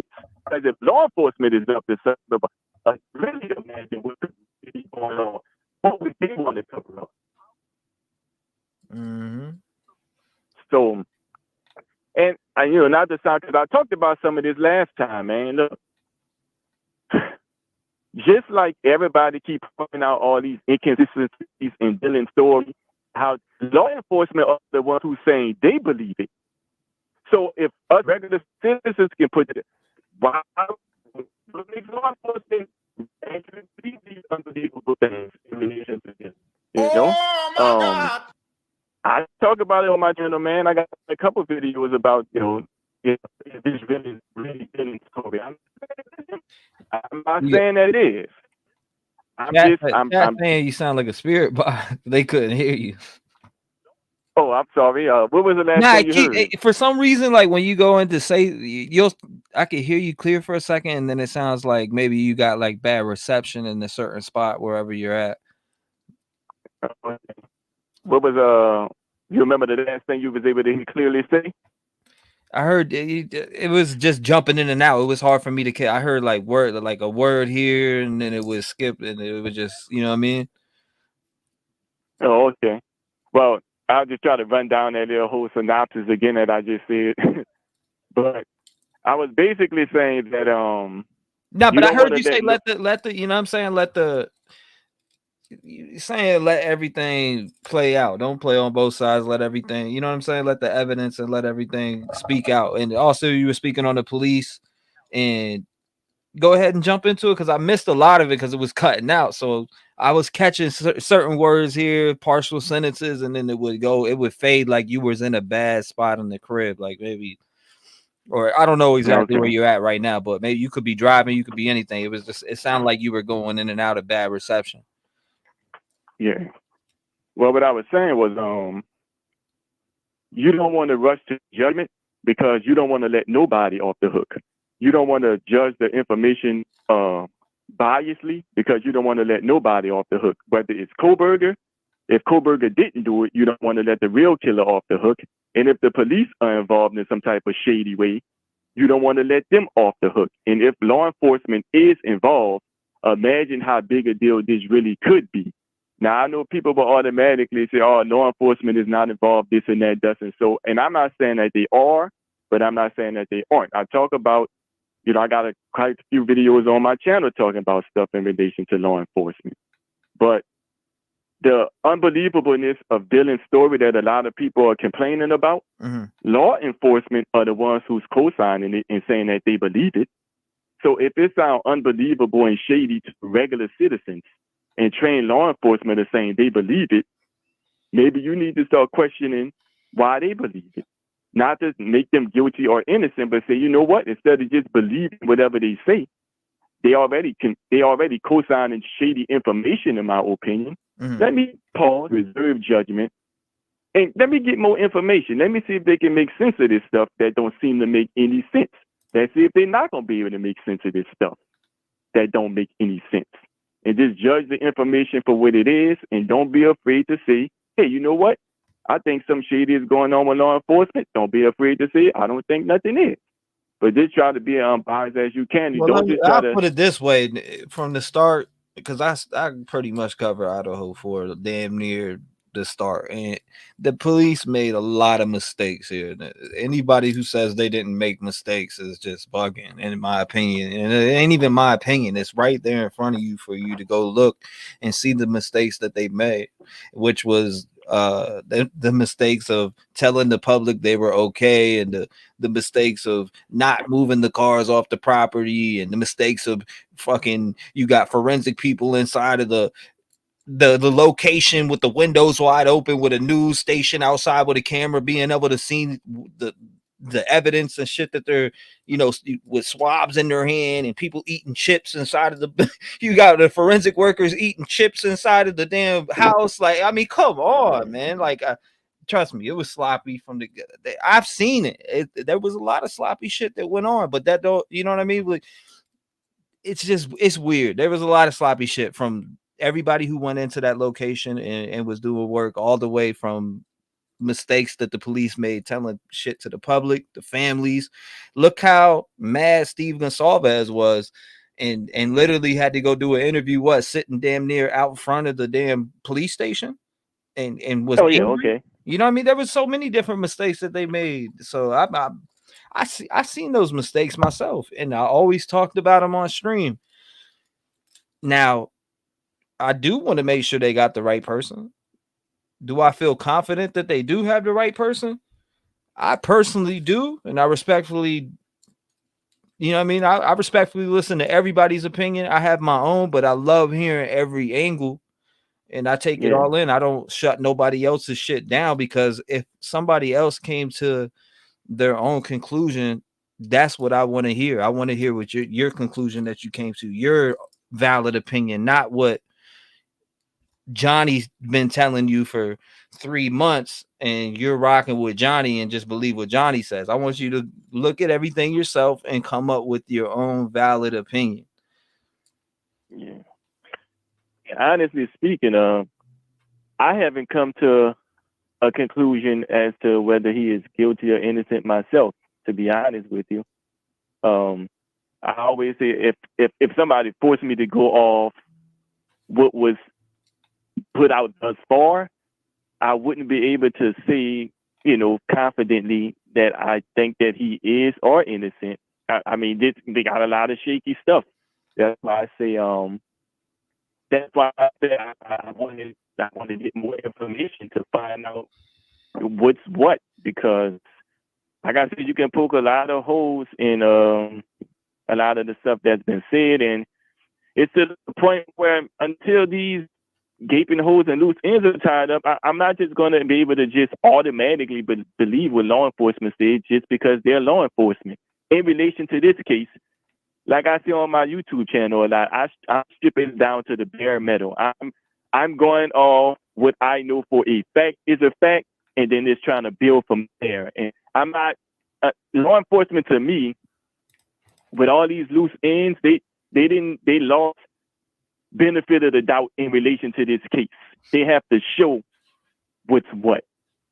Even take the affidavit the unsealed search warrant when it says that the vehicle was last seen at 527, 0.3 miles away from his house. Not really. It was really, when you read, I got a video about it. It's really about almost a 2-mile drive away from his house. And one would say, well, why would you say that? Here's the thing. When you go on Google Maps, right, the intersection of Stadium Way and Cougar Way is where they say they last saw Brian Kohberger's, the vehicle that they believe is Brian Kohberger's vehicle. Now, on Google Maps, it does say that intersection is 4.4 hours away from Brian Kohberger's apartment. So it would be online with what the unsealed search warrant is saying. But here's the thing. That would be like a straight line drive from the intersection to Brian Kohberger's apartment. But the thing about it is you can't do a straight line drive because there's no road. You have to ride through some grass, run over this church, run over a road, run through some houses, run over some old grass. You have to drive there. So when you're taking the road in a vehicle, it's really about almost 2 miles away from Brian Kohberger's apartment. And the thing about that is, you say 3 miles or 0.4 miles, you make it sound like, okay, that's right around the corner. But in actuality, it was about a 2-mile drive away from Brian Kohberger's apartment. And within that 2-mile drive, there's about 7 or 8 different apartment complexes. You have a couple churches. You may even have just some regular homes. Now, if tell somebody was 2 miles, a 2-mile drive away from his house, and they got all these different apartment complexes within that 2-mile radius, how could you just say, oh, that's automatically his vehicle? You telling me within that 2-mile radius, all these apartment complexes, multiple churches, didn't have no cameras there? I mean, you couldn't get no type of surveillance footage. And then they got college like apartment dorms and all that, you know. I mean, nobody had no cameras, but it was 2 miles. Nobody.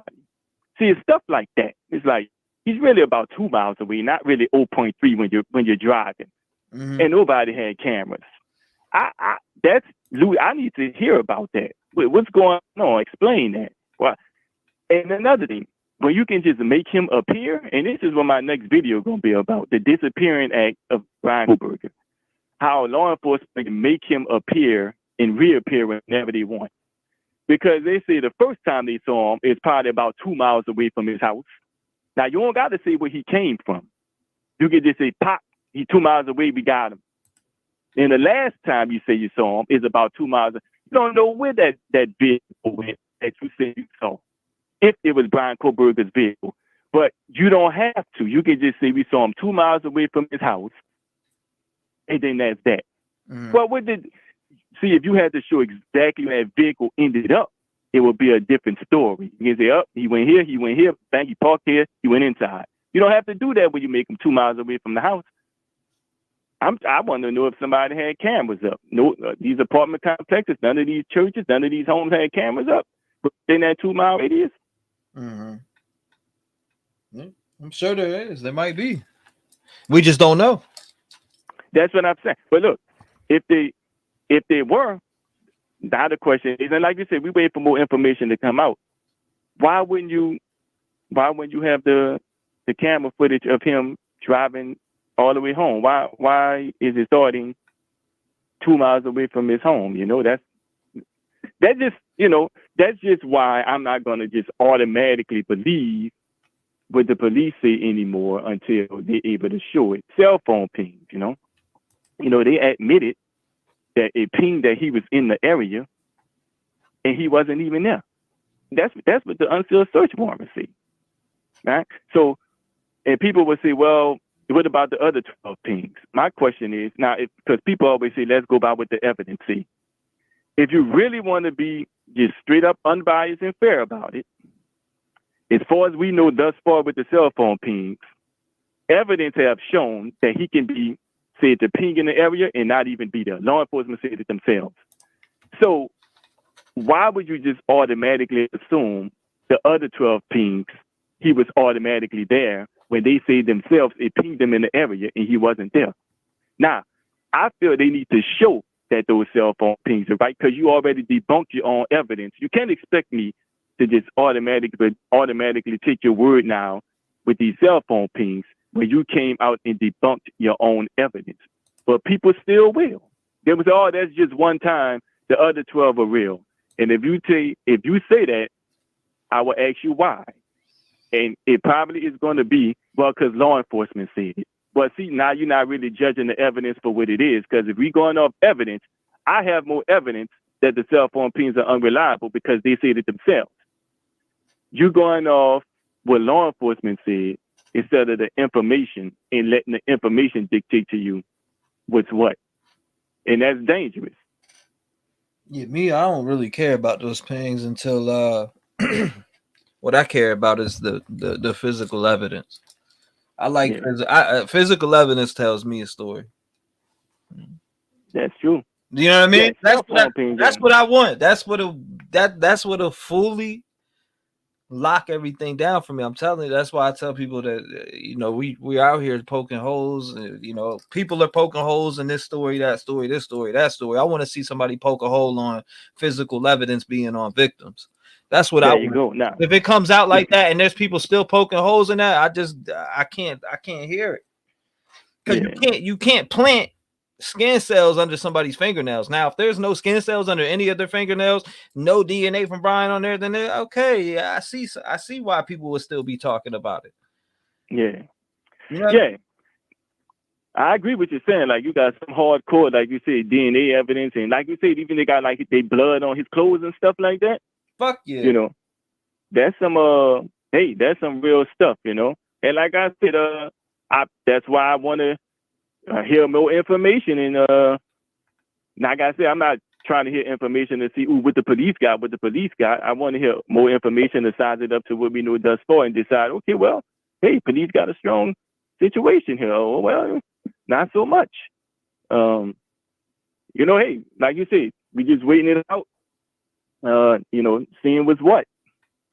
No doubt. That's what I'm saying. I want to see what's what. Hopefully it drops in June. I keep saying that, but I can't wait to see. I can't wait to see if they drop some bombs in June. I know that whole thing's supposed to be like a week long or whatever. Yeah. So exactly what's supposed to happen with the preliminary? Like, you know, do you know how that go? Yeah, preliminary hearing. I've been in a preliminary hearing myself. Oh, okay. How that what happens in that situation? Well, the preliminary hearing is what they're gonna go over all the evidence and shit against them. Okay. So, that's not an opportunity. And then we're gonna have to wait then we're gonna have to wait from there. They're gonna schedule the trial or whatever, and then we're gonna have to wait a year or two. And there's no telling when that trial is gonna take place from that date. Yeah. And they say they did say that they feel like he was a lone suspect, right? He acted alone. They think so, but I mean, I don't know. I mean, could there possibly be somebody else? I don't think so, but could I be wrong? Absolutely, 100%. I think when I look at everything, I'm like, okay, I think maybe the only person that I think could be involved, and people would hate me for even saying it, but is, you know, statements like, you know, somebody in the household. That when somebody asks me who else would you think would be involved, and when I speculate, and I'm speculating, you haven't heard it from law enforcement, it ain't true, but I be saying it like this, right? And when I speculate if somebody else was involved, it's got to be one of the other girls in the household. If somebody else was involved, that would be the perfect way to make things happen, because you would know who's there, where they're at, what room they're in, are they sleeping, are they not sleeping? That's how I would look at it.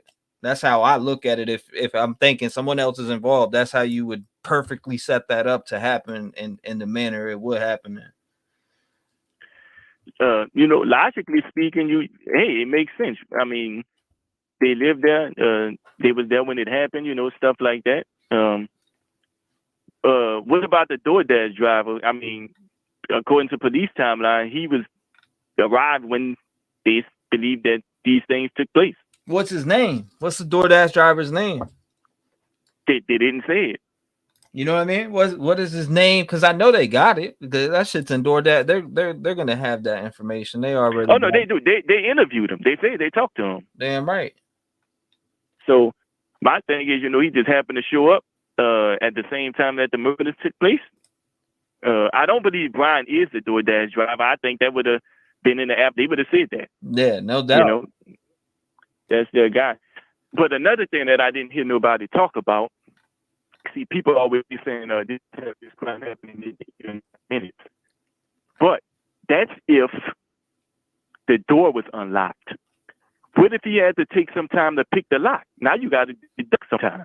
Just because there wasn't a sign of forced entry doesn't mean that he didn't have to pick the lock. Mm-hmm. So if he had to pick the lock, now you got to deduct even more time off the all the time span that when these crimes took place. Let me ask you that though. Do you think that one guy could have done that in maybe like 8 or 9 minutes? What, pick the lock? Kill 4 people in 8 or 9 minutes. Depending on I mean, it depends on the state. If they're sleeping and you walk in and just slice their neck, you know what I'm saying? Like slice their throat or something like that, you could do that shit in 8 minutes, 8-9 minutes.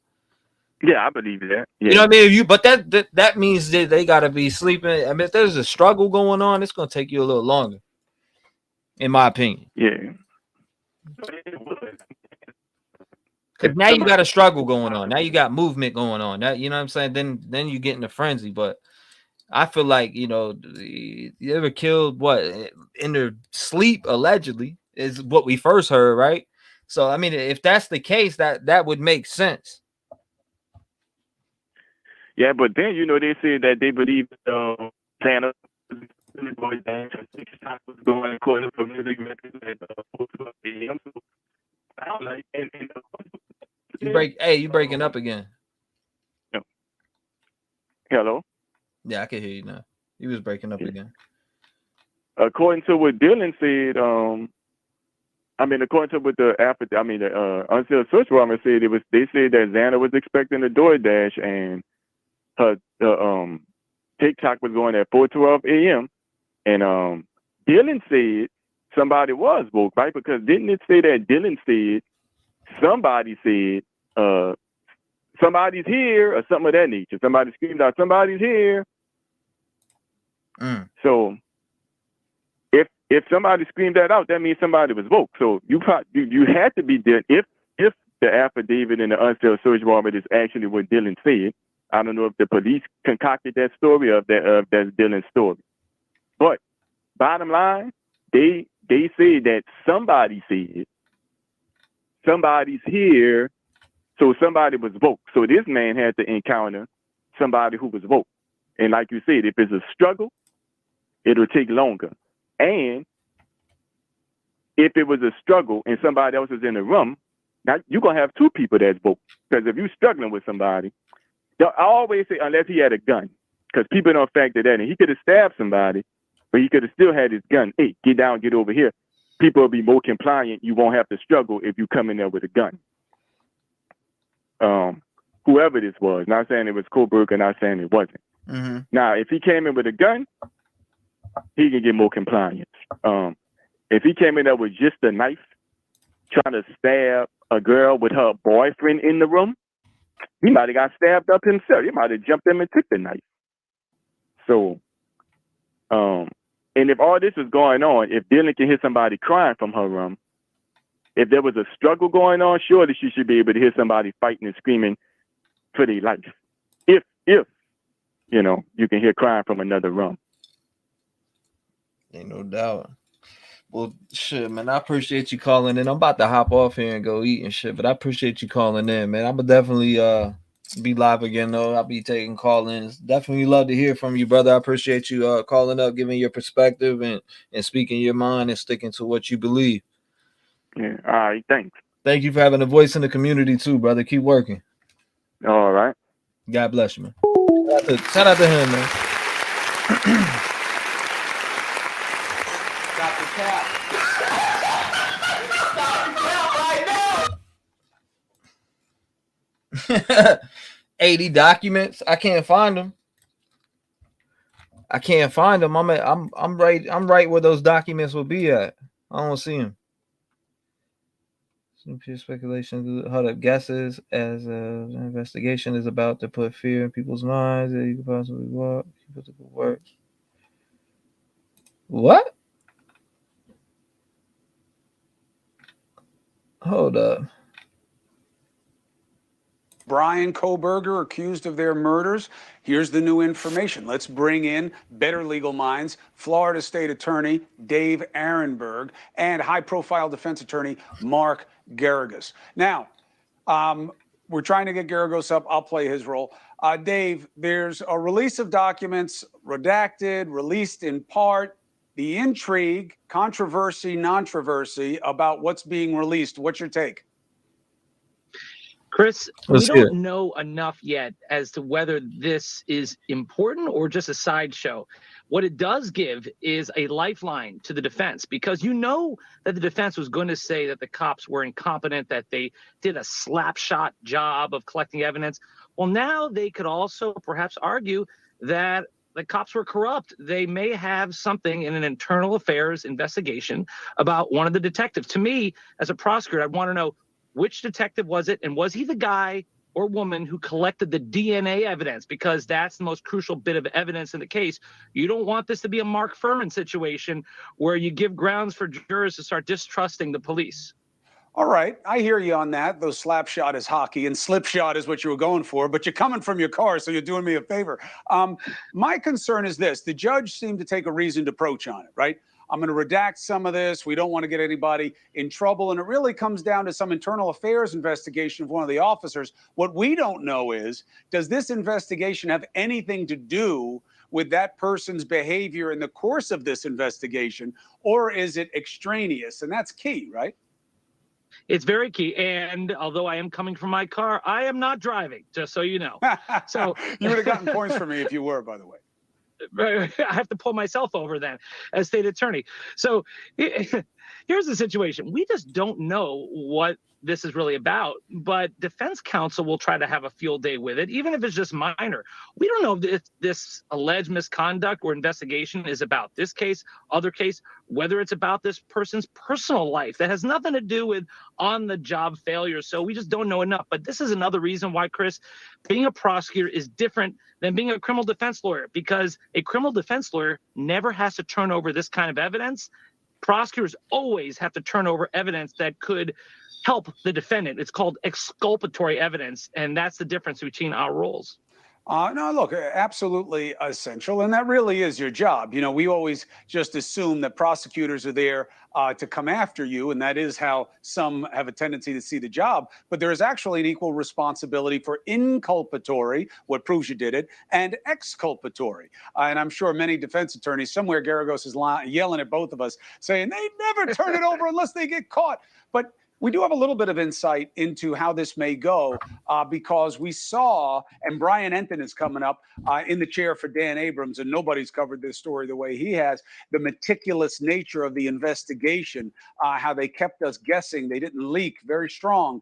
Now we'll see how they respond to this. But on the prosecution side, what is the pushback to why this doesn't mean what the defense wants it to?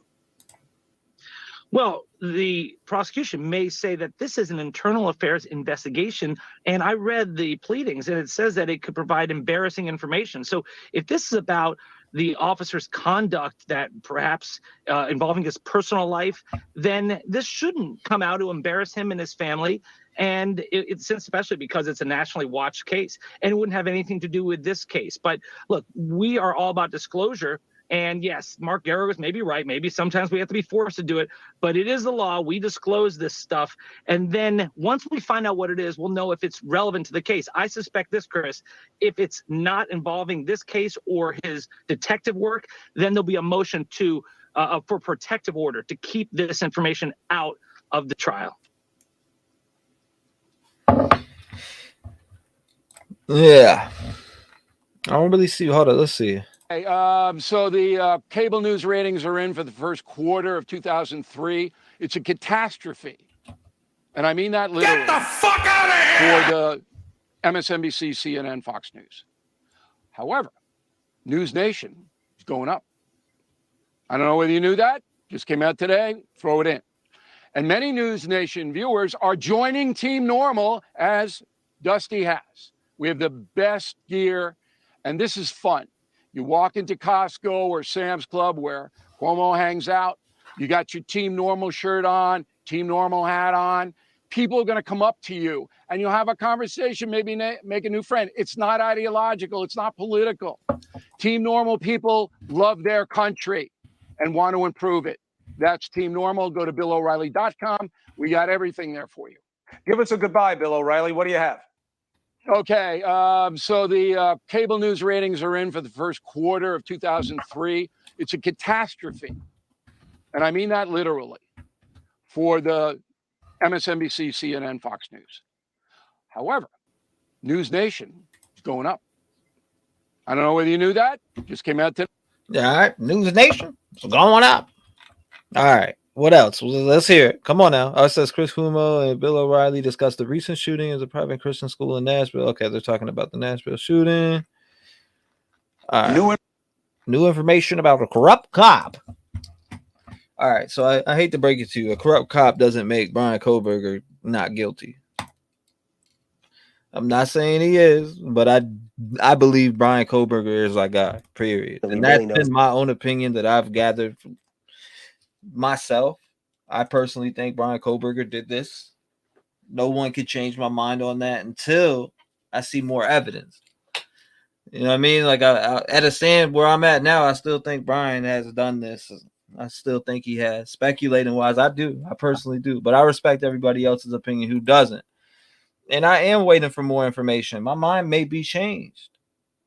If maybe some other stuff comes out and it changes my mind. But right now, I still think Brian is our guy. I really do. Nobody convinced me to believe that but myself.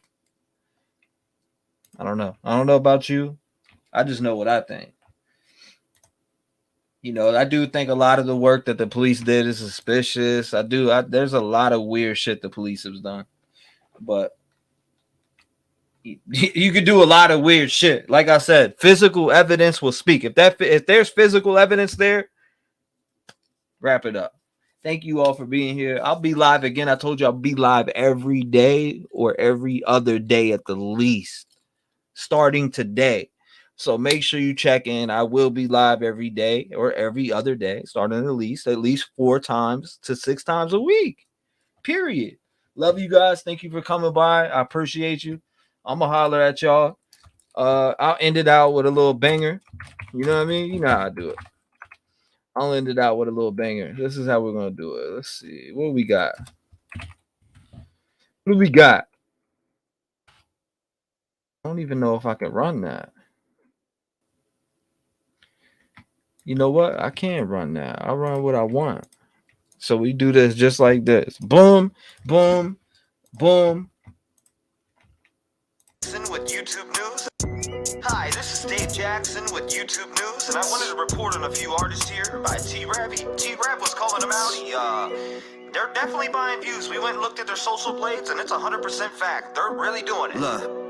Unique. Listen to me when I get on these beats. I put you to sleep with a pillow for free. I say what I say and I live what I speak. I don't give a shit about none of your beef. Ride with the heat. I'ma tell you what it be. Evidently, you came around fucking with me. I'm talking to peace. I'm not trusting the streets. Everybody is a thug till they get put to sleep. Definitely moving ahead of these. I got the energy. I got the remedy. You will eventually see that I'm mentally on another level that you will never see. I got the legacy. This is the better me. Give him the beats like I'm swinging the enemy. You ain't a friend of me. You just pretend to be. Give him a Grammy. He's acting tremendously. Why you gotta fake shit? Take a hack out, give your ass a facelift. You dumb man still stuck to the basics. One flow and you never really say shit. Don't maybe drag your ass out of basement. Me this Timberland boot, I'm in to shake shit. From the streets, I had to hustle just to make it. Flipping packs on the first when we pay rent. What you knew about it? At 13, I was taught how to make sense. You were in school playing with a paint pen. I was on the block, really serving many men. By the way, I think you owe me like 50 cents. I am your boss, cause I got the sauce. Hop in my way, then you stick to a dog. You're taking this loss. I'm in the field, snacking this shit like my name anymore. Baby, back at it like a crack addict. Gotta jump it like a jack rabbit, cause I'm that savage. If you ever wanna stab at it, take a pass at it. I run the tracks like school, cause I'm fast at it.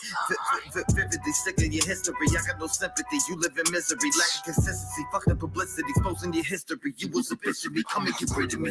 You don't really wanna try that. Fuck around, you be stuck like a fly trap. Uppercuts make you wiggle from the contact. We ain't from the Bronx, but you know I got a bomb that. The humidity, I got the chemistry. This ain't a trilogy. We got the victory. Fuck all the industry. I'm independently signing myself, and I got all the infantry. Written ahead of my prime. I really think it's about that time that I take one of these rappers and put them in the back, cause they literally buy views from online. People respect this. I'm the neglected and tell the whole world you're faking your checklist. I'm eating my breakfast. I bet you regret this. Every single one of you gonna regret this, man.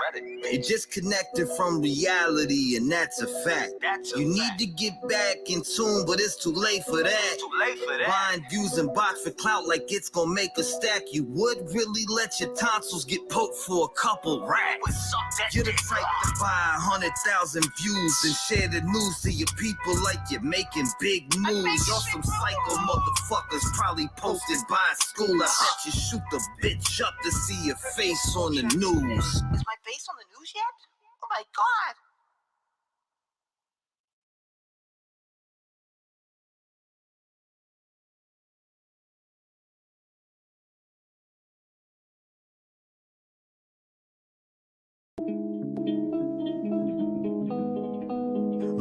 Look.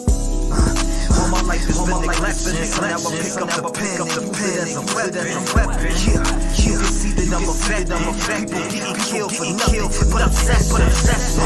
You need to look at your reflection and decide who you are. Stop acting disconnected. Got mothers killing kids. People could've lived what I be on the mic. Speaking how I live. I wake up, it's another person that's dead in YouTube. Has to solve it cause all is feeling kids. I'm disgusted as the evil in the end. And if you connect the dots, you see the vision in your head. Why do people die as victims to the streets?